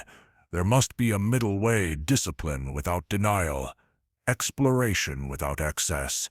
The Tau Ethereals presented a sphere of silvery liquid that seemed to contain microscopic galaxies within its depths. "The greater good remains valid," they insisted, "but it must arise from genuine choice rather than biochemical manipulation or psychic domination. Unity is meaningless without diverse perspectives freely chosen." Most surprising was the offering from the four harbingers of chaos. Instead of the corrupted artifacts one might expect, they presented a simple crystal tetrahedron with a different emotion reflected in each face. Rage, hope, despair, and desire. "We are not merely corruption," they declared in unsettling unison. "We are the necessary counterbalance to order. Without the potential for dissolution, creation becomes rigid and brittle. Without darkness, light casts no shadows." The human representatives, led by Sanguinius and Robut Augustus, offered the most complex contribution, a golden double-headed eagle whose eyes contained miniature humanoid figures representing the countless trillions who had lived and died across all potential human histories. Humanity's greatest strength is not conquest, but adaptation, Sanguinius explained. In every timeline, regardless of hardship, we endure and evolve. This resilience deserves preservation. As each offering was absorbed by the luminous entity, it grew more defined, its features resembling a composite of all species present, rather than any single race's archetype. The process culminated when representatives from all factions placed their hands, or equivalent appendages, on the Golden Throne, simultaneously, creating a circuit of intent that powered the final phase of the Gateway's activation. The chamber filled with light that extended beyond the visible spectrum, beyond the materium itself, penetrating the immaterium and resonating with dimensions that had no names in any mortal tongue. For a subjective eternity that lasted mere moments by conventional time, all present experienced complete unity of consciousness, a gestalt understanding of the multiverse that transcended individual perspective.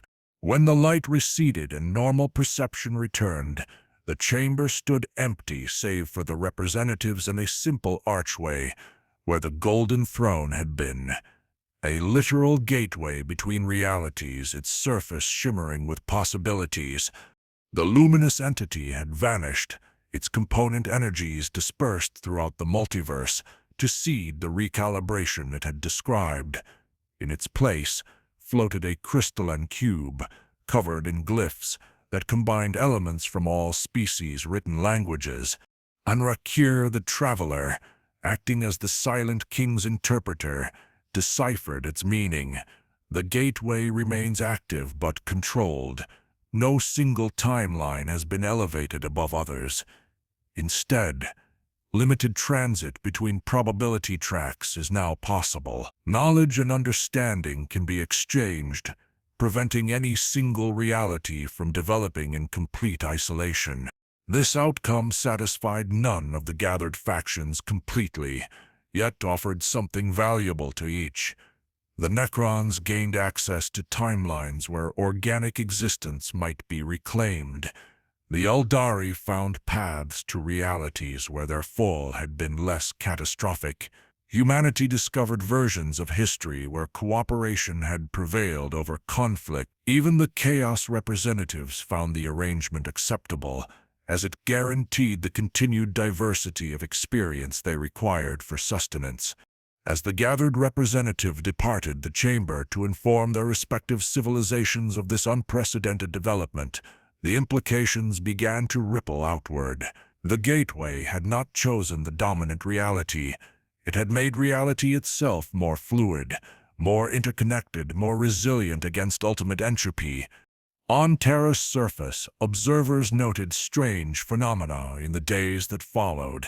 Individuals reported memories of lives they had never lived.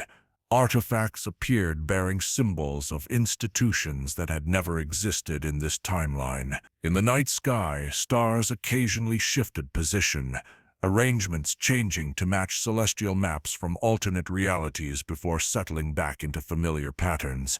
The galaxy entered a phase that later scholars would call the Time of Flux, a period where causality itself possessed a certain flexibility, where the boundaries between what had been, what was, and what might be became permeable. In this environment, New possibilities emerged that transcended the existential conflicts that had previously seemed inevitable. And somewhere in the spaces between spaces, in the gaps between heartbeats and the margins of thought, the entity that had briefly existed within the gateway continued its work, not as a unified consciousness, but as countless subtle influences nudging reality towards balance rather than extremis. The future remained unwritten, but for the first time in uncounted millennia, it contained genuine hope, not for final victory of any single perspective, but for a dynamic equilibrium where the great game could continue indefinitely, where existence itself could endure through constant renewal rather than inevitable decay. The wheels of eternity continued turning, but on slightly different axes than before, and in this subtle difference lay all the potential of what might yet be. Part 8. Echoes of the Anathema. As reality stabilizes following the gateway's activation, strange manifestations begin appearing across human space, psychic imprints of what might have been. The Emperor's potential, though never realized in a single being, begins to express itself through a collective consciousness spanning human worlds, creating a very different kind of Imperium. In another reality where the strands of fate twisted differently, in the decades following the gateway's activation, a phenomenon spread through human-controlled space that defied conventional explanation. Individuals across thousands of worlds reported identical dreams, visions of a golden figure seated upon a massive throne, his body withered yet emanating immense psychic power. These dreamers awakened with tears streaming their faces, feeling overwhelming grief for a being they had never known in a history that had never occurred. The mass psychic event, initially dismissed as a curious side effect of the timeline fluctuations, soon manifested more concrete expressions. On the agri-world of Paragon, the entire population simultaneously experienced what they later described as a golden light passing through their consciousness. In the aftermath, 37 individuals, all previously unremarkable citizens, demonstrated unprecedented psychic abilities, including precognition, telekinesis, and telepathic communication across interstellar distances. Similar occurrences spread exponentially. Within 5 years, over 2,000 worlds reported the emergence of these golden-touched psychers. Unlike the wild, untrained psychers of previous generations, these individuals displayed remarkable control and an innate understanding of their abilities. More curiously, they all described the same internal experience, the sensation of being guided by a fragmented consciousness that existed across multiple realities. The Eldari Farseers were the first to comprehend the true nature of this phenomenon. In a historic address to the conclave of Concurtant's worlds, Farseer Cassidurus explained what their seers had witnessed in the skein of fate. What you are experiencing is the echo of a being who never existed in your timeline, yet whose potential was always written into the genetic code of humanity. In the reality you glimpsed during the Gateway's activation, what some now call the Imperial timeline, this being unified in a single physical form. In your reality, that unification never occurred, but the Gateway's recalibration has allowed this potential to express itself differently, not as one immeasurably powerful entity, but as a distributed consciousness manifesting partially through thousands of compatible vessels. This distributed consciousness became known as the Anathema Network, a psychic gestalt that connected the golden touched across human space. Through this network, information and flowed freely, allowing unprecedented coordination between human worlds that had previously been divided by distance, culture, and political boundaries. The network's first major demonstration of power occurred during a Tyranid splinter fleet's attack on the Helican subsector. As the hive ships approached the populated worlds, the 16 golden-touched individuals in the subsector entered a synchronized trance state. Together, they generated a psychic beacon that mimicked the shadow in the warp, confusing the Tyranid synaptic network.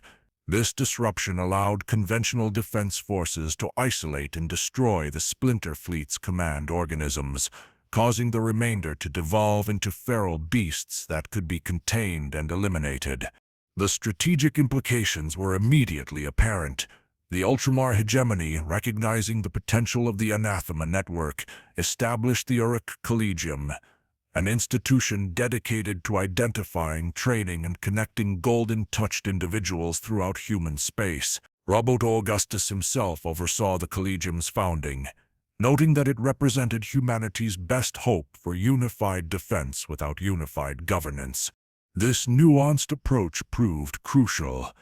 Unlike the monolithic Imperium of the alternate timeline, the human realms of this reality remained politically diverse, with hundreds of independent governments ranging from democracies to technocracies to feudal states.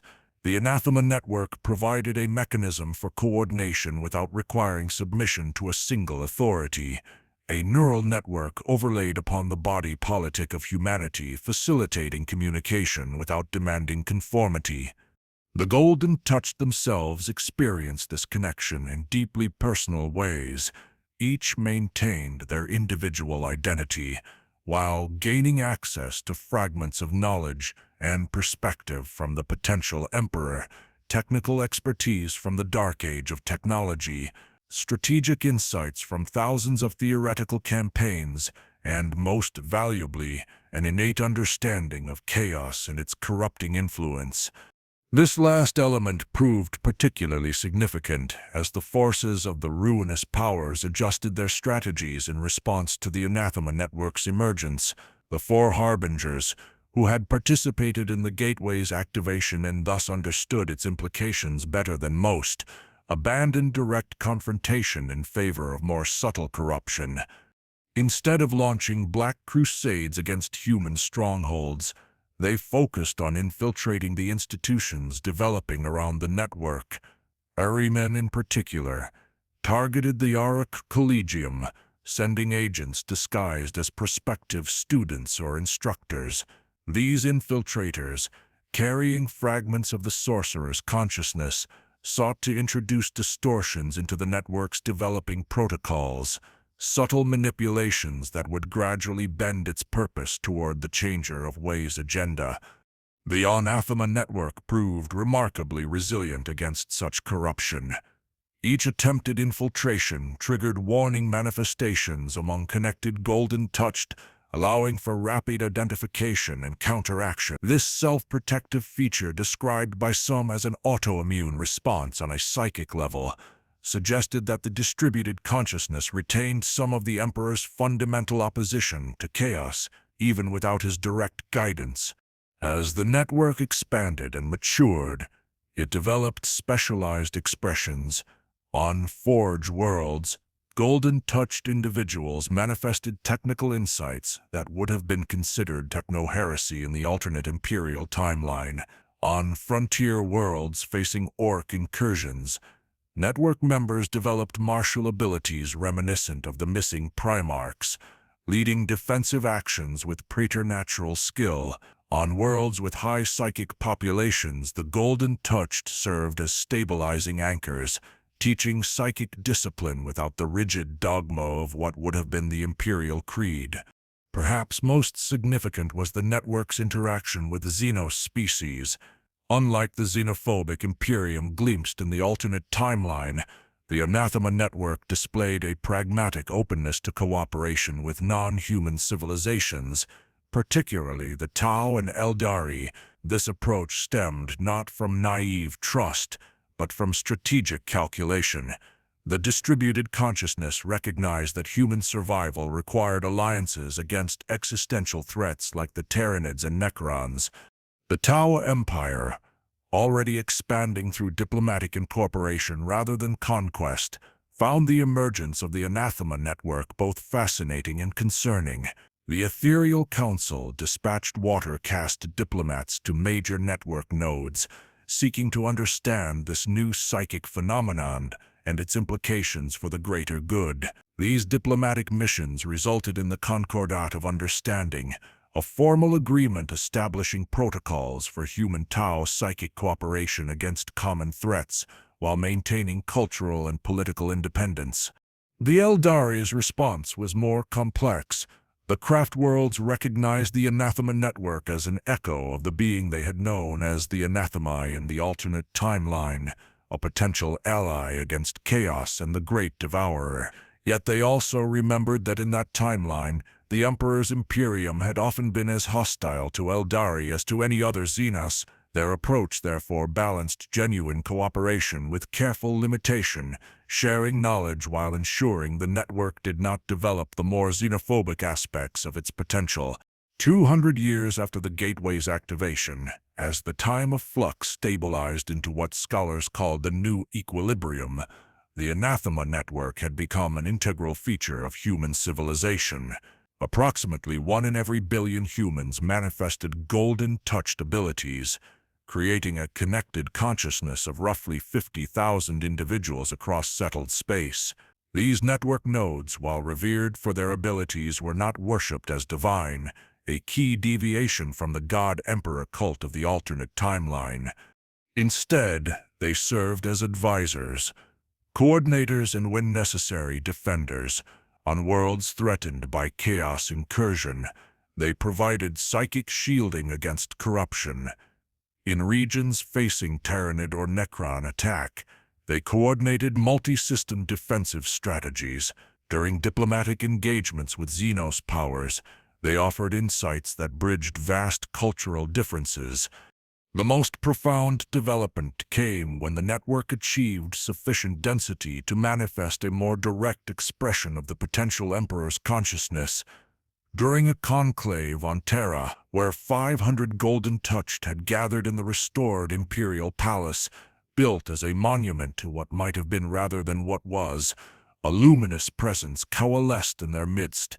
Not a physical body, but a psychic projection that all present recognized instantly. This manifestation spoke with one voice, yet seemed to contain multitudes. "I am not the Emperor you glimpsed in the alternate timeline."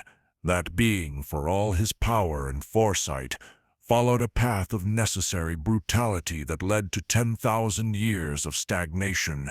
"I am what might have been had different choices been made, the distributed potential rather than the concentrated actuality."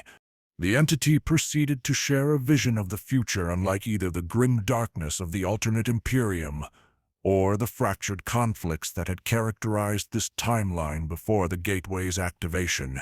It showed a path where humanity developed in concert with compatible xenos civilizations, creating a galactic society that maintained diversity while achieving sufficient unity to face existential threats.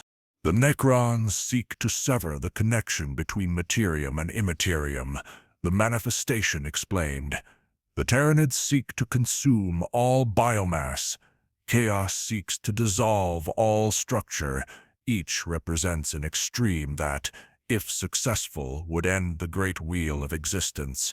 Our path, the middle way, preserves the dynamic tension necessary for cosmic evolution.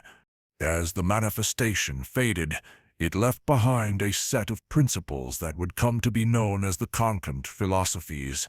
Guidelines for cooperation without homogenization, for defense without xenophobia, for psychic development without corruption. These principles, distributed through the network to all human worlds, created a framework for the next phase of human development. The galaxy remained a place of conflict and danger. The Tyranid high fleets still hungered. The Necron dynasties still pursued their ancient agendas. The forces of chaos still corrupted and destroyed, but humanity, guided by the distributed wisdom of what might have been, had found a path forward that preserved what was best about their species, while transcending its worst impulses. And deep within the Himalaysian Gateway, where it all began, a small crystalline formation continued to grow. A multi-dimensional record of all timelines, all possibilities, all potential futures branching outward like the roots of a cosmic tree. Those with the perception to read this crystal would understand that no single destiny was inevitable, that in the void where an emperor had never been born, humanity had found not godhood but perhaps something more valuable, the capacity to shape their own fate together. Part 9. The Wheel of Stars. As the Anathema Network reshapes human civilization, ancient powers make their final moves. The Silent King's grand design unfolds, the Chaos Gods shift their strategies, and the Tyranid hive mind evolves in response to this new galactic order, setting the stage for a conflict that will determine not just who rules the galaxy, but what form the galaxy itself will take. In another reality where the strands of fate twisted differently, the emergence of the Anathema Network fundamentally altered the strategic calculations of every major power in the galaxy. What had been a chaotic interplay of competing agendas crystallized into more defined patterns. As each faction adjusted to this unexpected development, the silent, patient observers took particular note, none more so than Sarek, the last of the Triarch and supreme overlord of the Necron dynasties. The Silent King had withdrawn from direct involvement following the Gateway's activation, returning to his massive tomb vessel at the galaxy's edge. This retreat was not abandonment, but calculated repositioning. From his star chamber, Sarek monitored the spreading influence of the Anathema Network with the patience of a being who measured time in millions of years, rather than decades or centuries. The human Gestalt consciousness represents an unforeseen variable, he communicated to his Triarch Praetorians. Yet its emergence follows predictable patterns. The Old One's final manipulation of the human genome has expressed itself despite our interference. Adaptation is required. This adaptation took the form of what the Necrons called the Convergence Protocol, a fundamental shift in their approach to the galaxy's living inhabitants. Rather than pursuing the complete separation of real space from the Imperium, which had been their primary goal since Awakening, the dynasties under Sarek's influence began implementing a more nuanced strategy.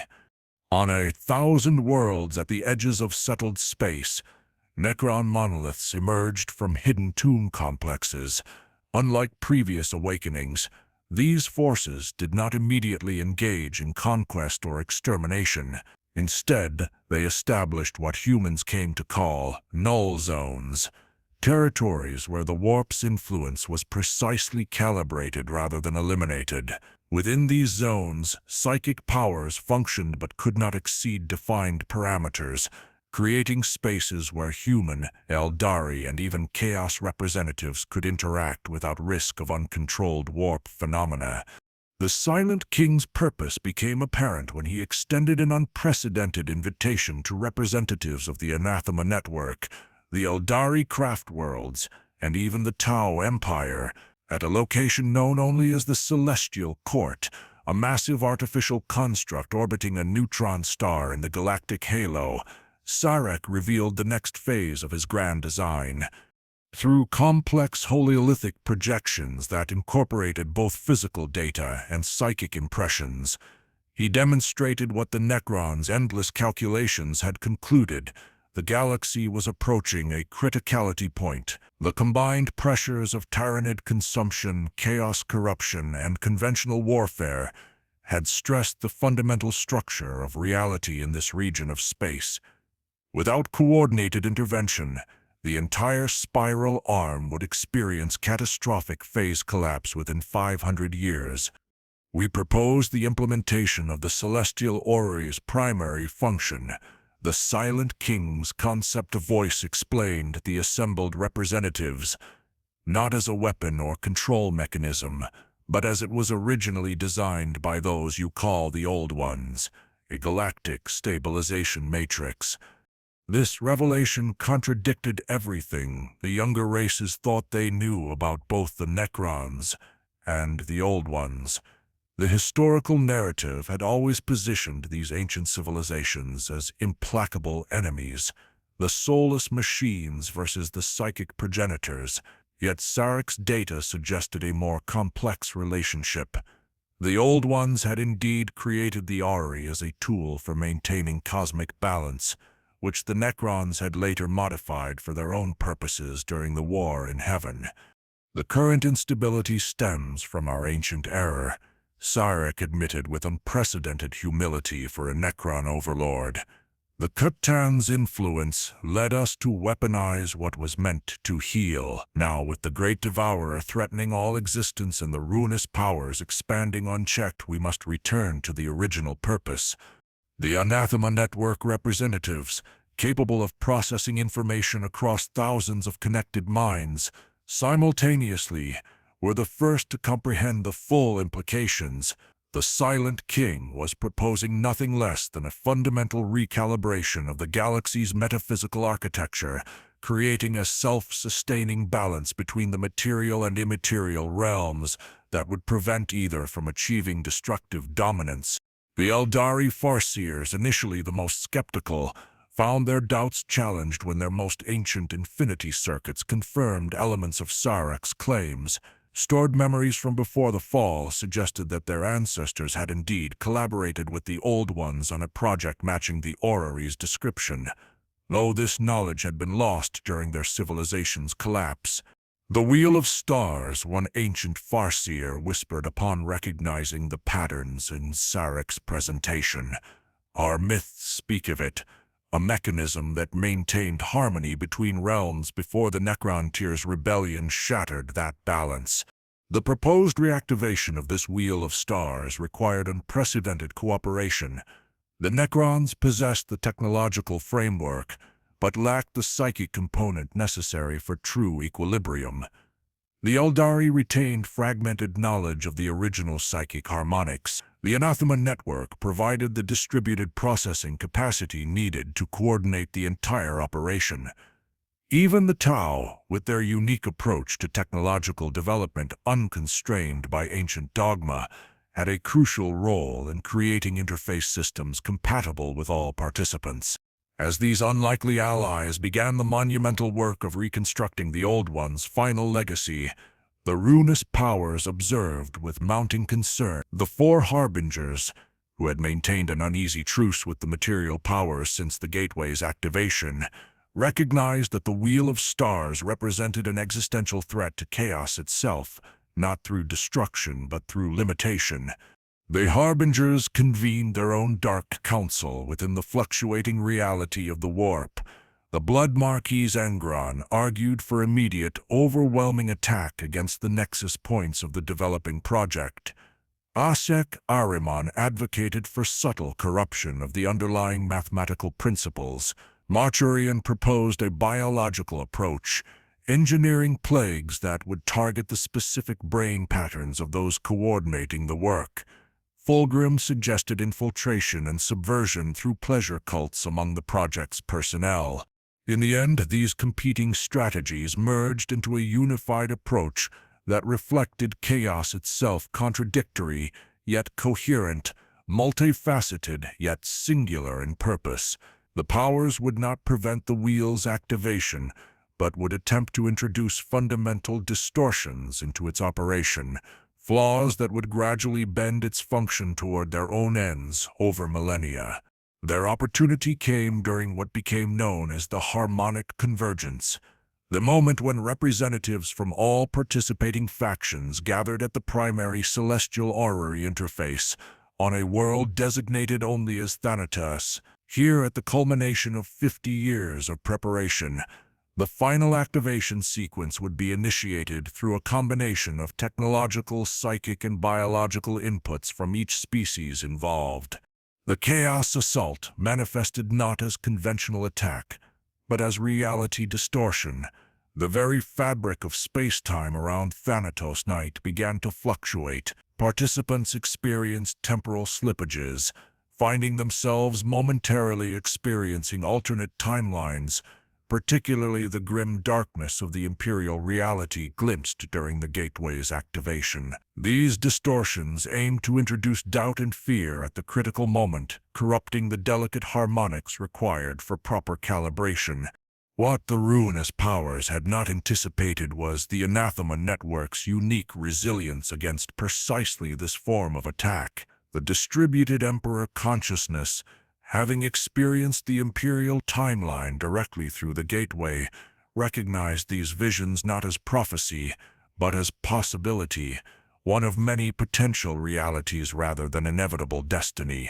Through the network, this understanding stabilized the psychic components of the activation team.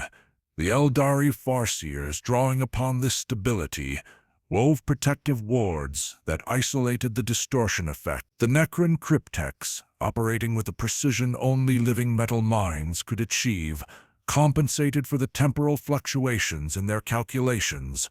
At the center of this convergence stood a being unlike any that had existed before, a synthetic consciousness housed in a body of hybridized technology. This entity, known only as the Interface, contained elements from all participating civilizations, wraithbone psychic circuits from the Eldari, living metal computational matrices from the Necrons, organic neural networks cultivated by the Tau Earthcast, and at its core, a golden-touched human whose mind had been expanded to serve as the primary conduit for the Anathema Network. Through this improbable amalgamation, the Wheel of Stars began its activation sequence. The process unfolded across multiple dimensions simultaneously. In real space, stars across 17 sectors pulsed in synchronized patterns, their coronas momentarily displaying impossible colors. In the Imperium, currents that had flowed chaotically for millennia began to organize into structured patterns reminiscent of the parallel realities Astronomicon, but diffuse rather than centralized. The effects rippled outward at speeds that defied conventional physics. Worlds suffering from chaos incursions found the boundaries between realms suddenly strengthened, warp storms dissipating as reality reasserted its coherence. Regions under shadow of the Tyranid hive fleets experienced subtle shifts in fundamental physical constants that made the consumption process less efficient, forcing the Great Devourer to adapt once again. Most significantly, the balance of power between psychic and non-psychic species recalibrated. The oppressive silence of the Necron null fields softened into something that dampened rather than eliminated psychic expression. The sometimes overwhelming emanations of powerful psychers became more focused, less prone to attracting demonic attention. The entire galaxy seemed to exhale collectively, finding a sustainable rhythm after millennia of escalating extremes. As the Wheel of Stars completed its initial synchronization, the Tyranid hive mind registered the change immediately. The vast alien intelligence that coordinated the hive fleets paused in its consumption, massive synaptic organisms entering a dormant state as recalculation occurred. When activity resumed, the pattern had fundamentally altered. Rather than continuing indiscriminate consumption, the hive fleets began selectively harvesting, taking portions of biospheres while leaving sufficient organisms to regenerate. This behavior, unprecedented in all observed Tyranid activity, suggested something profound. The Great Devourer had recognized that the new galactic equilibrium provided more sustainable predation by consuming resources at replacement rate rather than exhausting them completely. The hive fleets could maintain their biomass indefinitely, rather than facing eventual starvation after consuming everything. The Silent King, observing these developments from his star chamber, experienced an emotion that had been absent since before biotransference: satisfaction. The Convergence Protocol had successfully introduced self-regulating stability into a galaxy that had been spiraling toward either tyrannical order or complete dissolution. The cycle continues, he communicated to his Triarch Praetorians, but now as a wheel rather than a pendulum. The extremes have been bounded, the oscillations dampened. This is not victory as our kind once defined it, but it is a sustainability, a concept our ancient selves failed to value until it was lost. As news of the wheel's successful activations spread throughout the galaxy, countless civilizations witnessed tangible evidence of the new equilibrium. On Macragge, capital of the Ultramar hegemony, the previously unpredictable warp routes stabilized, allowing for more reliable interstellar travel without the extreme dangers that had characterized the post-Age of Strife era. On Tile, the ethereals reported clearer communion with the greater good, their philosophical understanding deepening to incorporate the complexity revealed by the wheel's activation. Even in the depths of the Eye of Terror, where reality had been hopelessly corrupted since the fall of the Eldari, a subtle shift occurred. The boundaries between real and unreal became more defined, not through separation, but through articulation. Like a coast with harbors and inlets rather than a featureless cliff face, the Chaos Gods themselves, for all their apparent opposition to the project, found that this new arrangement offered something unexpected: sustainability for their own existence, which had always been threatened by their tendency towards self-destructive excess. The galaxy entered what later scholars would call the Harmonic Age, an era not of peace, for conflict remained an inherent aspect of existence, but of dynamic balance. Wars continued, species competed for resources, and the great powers pursued their agendas. Yet these activities now occurred within parameters that prevented any single faction from achieving the kind of dominance that would ultimately lead to collective destruction. And at the heart of this new equilibrium, the Anathema Network continued to evolve, its distributed consciousness neither as powerful as the Emperor of Mankind would have been, nor as limited as unconnected humanity had been. It represented a third path, the collective potential expressed through continued diversity rather than enforced unity. In the great ledger of cosmic history, this outcome would be recorded, not as victory for any single faction, but as successful adaptation by all, the fundamental principle upon which the galaxy's long-term survival depended. Part 10. The Unborn Light's Legacy. In this final chapter, we examine the long-term consequences of a galaxy that developed without the Emperor's guiding hand. As the new equilibrium stabilizes, the fundamental nature of this reality diverges ever further from the grim darkness of the canonical timeline, revealing both what was lost and what was gained in the Emperor's absence. In another reality where the strands of fate twisted differently, 1,000 years after the activation of the Wheel of Stars, the galaxy had transformed into something that would have been unrecognizable to observers from the Imperial timeline. The carefully calibrated balance between order and chaos, materium and immaterium, had allowed for developments that would have been impossible in the shadow of the Imperium's monolithic presence. On Terra itself, the most visible symbol of this divergence stood in the place where the Imperial Palace might have dominated the landscape. Instead, the nexus of concordance rose from the Himalaysian mountains, a sprawling complex that served as both diplomatic forum and technological marvel. Its central spire housed the gateway chamber, now repurposed as an interdimensional observatory, where scholars from a dozen species studied the multiverse and its infinite possibilities. These studies had yielded profound insights into the nature of reality itself. Researchers confirmed that the timelines continued to exist in parallel. The grim darkness of the 41st millennium, where the Emperor sat upon the Golden Throne, still unfolded according to its own internal logic. Yet the gateway allowed for controlled observation of these alternates without direct interference, creating a unique perspective on causality and consequence. "We stand at the fulcrum of what might have been and what has become," remarked Sanguinius.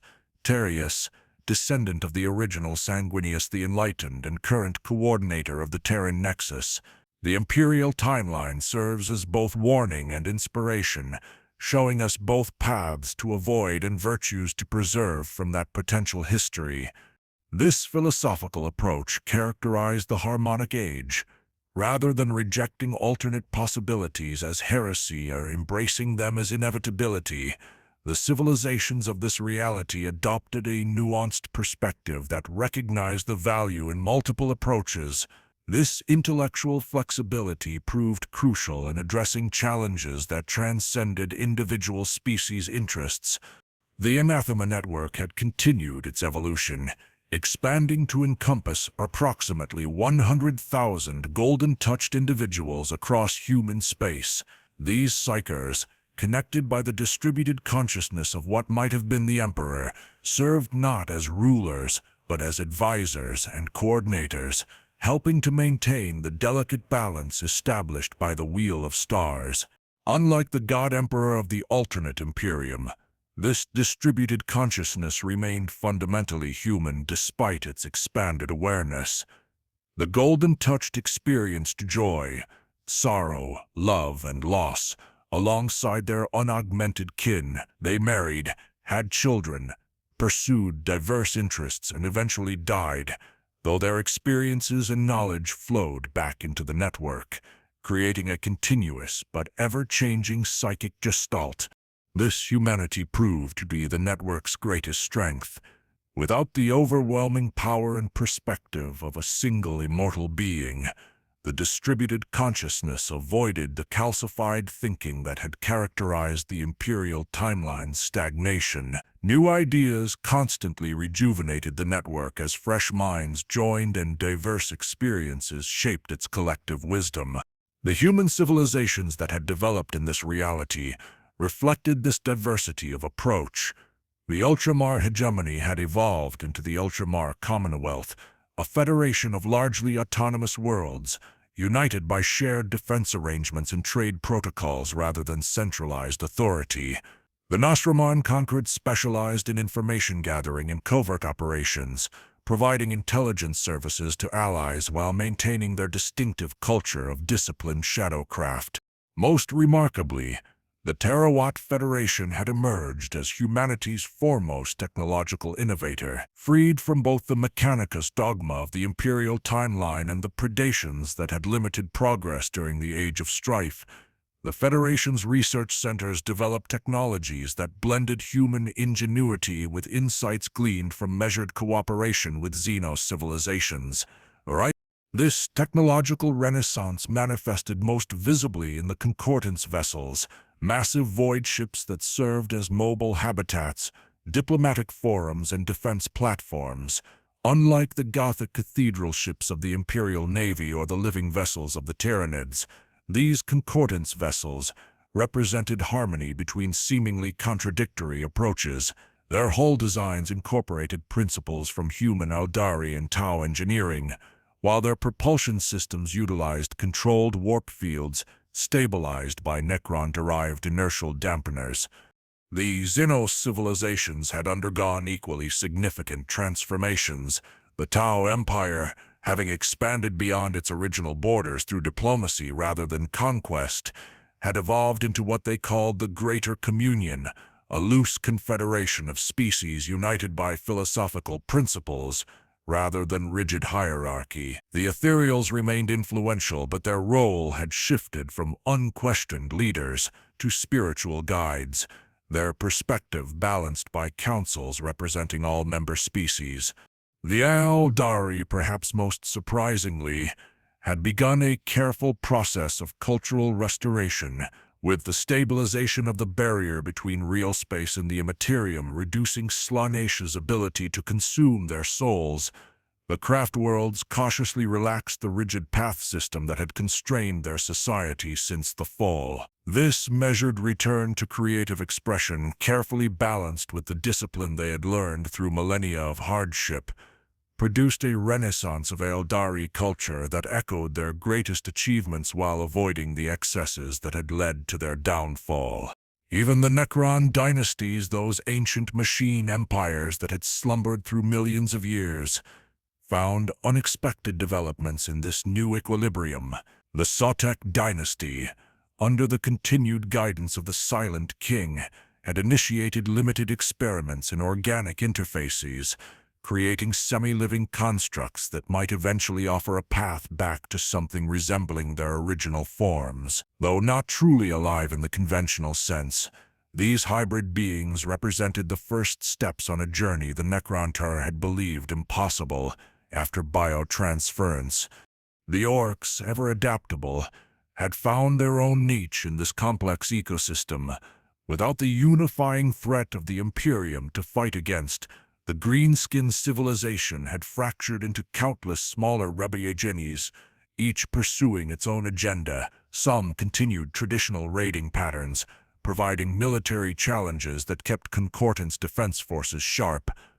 Others had developed into mercenary groups that hired themselves out to various factions as shock troops or expendable assault forces. A few had even established stable territories where they engaged in primitive trade with neighboring systems, exchanging raw materials and simple manufactured goods for weapons and technology. Perhaps most fascinating was the development of what scholars called the border cultures, mixed communities that had emerged in transition zones between major civilizations, on worlds where human colonists lived alongside Tau settlers and Eldari advisors. Unique cultural blends emerged that belonged fully to neither parent civilization, yet drew strength from both. These border cultures often served as innovation centers, where ideas flowed freely across species boundaries, producing solutions that would have been impossible within more homogeneous societies.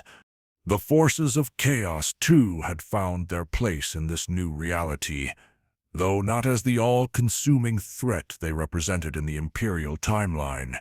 The stabilization created by the Wheel of Stars had not eliminated the ruinous powers, but had constrained their more destructive manifestations. Tyranids' influence expressed itself primarily through ritualized combat traditions rather than indiscriminate slaughter.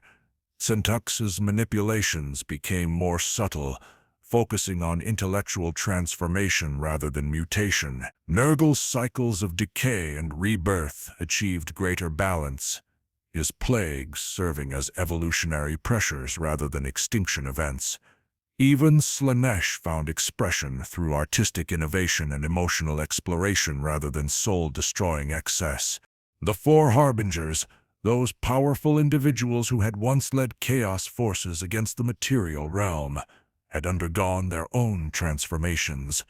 The Blood Marquis Angran still embodied martial prowess, but now commanded a mercenary fleet that followed strict codes of engagement. Isaac Ariman had established a hidden academy where carefully selected students studied the fundamental nature of reality through controlled warp manipulation. Marturian had become a somber guardian of transition, his followers overseeing rituals that helped the dying pass peacefully while preventing their souls from being consumed by warp predators. Fulgrim, most surprisingly, had retreated into a self-created realm of perfect forms, emerging occasionally to inspire artistic movements before returning to his endless pursuit of transcendent beauty. The Tyranid presence in the galaxy had stabilized into what xenobiologists termed a sustainable predation pattern. Rather than consuming worlds completely, splinter fleets harvested portions of biomass from target systems before moving on, allowing ecosystems to recover between visitations. This behavior, while still destructive from the perspective of affected worlds, created a long-term equilibrium that served the hive mind's interests better than the complete consumption that would eventually lead to starvation. Some theorists suggested that this adaptation represented a fundamental evolution in the Tyranid approach, that the hive mind had recognized the value of maintaining renewable resources rather than exhausting them. Others proposed more pragmatic explanations, noting that the energy requirements for complete planetary consumption often exceeded the biomass gained, making selective harvesting more efficient. Whatever the explanation, this modified Tyranid behavior had allowed for the development of specialized defense strategies, systems and harvesting zones, constructed massive orbital habitats that could be evacuated during feeding cycles, allowing planetary populations to return and rebuild once the splinter fleets moved on. Some frontier worlds even developed symbiotic relationships with specific Tyranid organisms, cultivating biomass farms that satisfied the hive's hunger while preserving core settlements, a dangerous balance, but one that proved surprisingly stable on worlds with little strategic value. As the Harmonic Age matured, philosophical questions emerged that would have been unthinkable in the Imperial reality. Scholars across species debated whether this equilibrium represented the natural state of the galaxy, or merely a temporary respite from inevitable conflict. Religious movements arose that interpreted the Wheel of Stars as evidence of cosmic purpose, while materialist perspectives viewed it simply as a sophisticated technological system achieving homeostasis. Within the Anathema Network, these questions took on particular significance. The distributed consciousness, representing what the Emperor might have become under different circumstances, contained within itself the tension between human limitation and transcendent perspective. Through the network, fragments of awareness from the Imperial timeline, echoes of what the Emperor experienced during his 10,000 years upon the Golden Throne, provided a unique vantage point on these philosophical questions. "We glimpse what might have been," explained one golden-touched philosopher, "not to judge it as inferior, but to understand the full spectrum of possibility. The Emperor of that reality made choices that created the Imperium, choices born of necessity in his context. Our reality afforded different options, neither better nor worse, simply alternate. The multiverse contains all potentials simultaneously. This perspective, the ability to see multiple valid paths rather than a single correct approach, represented perhaps the most fundamental difference between the two realities. Where the Imperium had been deemed by dogma and absolute truth, the civilizations of the Harmonic Age embraced provisional understanding and continuous adaptation. This flexible approach proved crucial as the galaxy faced its next great challenge. That challenge emerged from beyond the galactic rim, not another Tyranid hive fleet, but something far older. Long-range auger arrays detected massive objects decelerating as they approached the Milky Way, their energy signatures matching no known pattern. As these objects drew closer, ancient warning systems activated on Eldari craftworlds and in the deepest vaults of Necron tomb complexes. The Silent King, breaking millennia of reclusion, sent a single message to all major powers: they have returned. The ones who fled when the Ketan fell. The old masters seek to reclaim what was lost. This cryptic warning heralded the arrival of entities that had abandoned the galaxy eons ago during the war in heaven, fragments of the chasm that had escaped the Necrons' vengeance by fleeing into intergalactic space. Now, sensing the stabilization created by the Wheel of Stars, these ancient star gods returned with unknown intentions. As the first of these entities entered the galactic fringe, the civilizations of the Harmonic Age faced a test unlike any before, yet they faced it not as isolated species fighting for supremacy, but as a complex ecosystem of competing yet interdependent powers, each contributing unique strength to the coming confrontation. In the Imperial timeline, such a threat would have been met with the monolithic resistance of the Imperium, trillions of lives expended in desperate defense of a stagnant regime. In this reality, the response formed organically through the network of alliances and mutual interests that had developed over centuries of balanced coexistence. The Anathema Network coordinated the initial information gathering. Necron dynasties provided historical context and technical analysis of the approaching entities. Eldari farseers projected probability paths to anticipate the invaders' strategies. Tau scientists developed adaptation protocols to counter unknown technologies. Human worlds mobilized defense fleets, while border cultures established evacuation corridors. Even chaos forces prepared their own responses, recognizing that these returning can fragments threatened the very fabric of reality upon which all existence, material and immaterial, depended. As preparations for this new conflict accelerated, the distributed consciousness of the Anathema Network experienced a moment of perfect clarity, a glimpse across timelines that revealed the fundamental truth of their divergent histories. In the reality where the Emperor had been born, humanity united under a single will had achieved tremendous power at the cost of its diversity and adaptability, creating an Imperium that endured through sheer stubborn resistance against all threats. In this reality, where that singular will had never coalesced, humanity had developed less centralized power, but greater resilience through connection with other species and philosophies. Neither path was inherently superior. Both represented valid adaptive strategies in a hostile universe. The multiverse, in its infinite wisdom, had explored both possibilities simultaneously, creating parallel experiments in survival that followed different principles yet served the same fundamental purpose: the continuation of conscious existence in a reality that often seemed aligned against it. As the returning Catan entities crossed the galactic threshold, the civilizations of the Harmonic Age stood ready, not unified under a single banner or ideology, but connected through networks of mutual interest and complementary capability. Their strength lay not in homogeneity but in diversity, not in dogmatic certainty but in continuous adaptation. The Wheel of Stars turned once more, carrying the galaxy into its next great chapter. The absence of the Emperor had not doomed humanity, but had merely set it on a different path, one with its own unique challenges and opportunities, its own triumphs and tragedies. In the grand tapestry of possible realities, this thread shone with its own distinctive light, neither brighter nor dimmer than the imperial timeline, but illuminating different patterns in the cosmic design.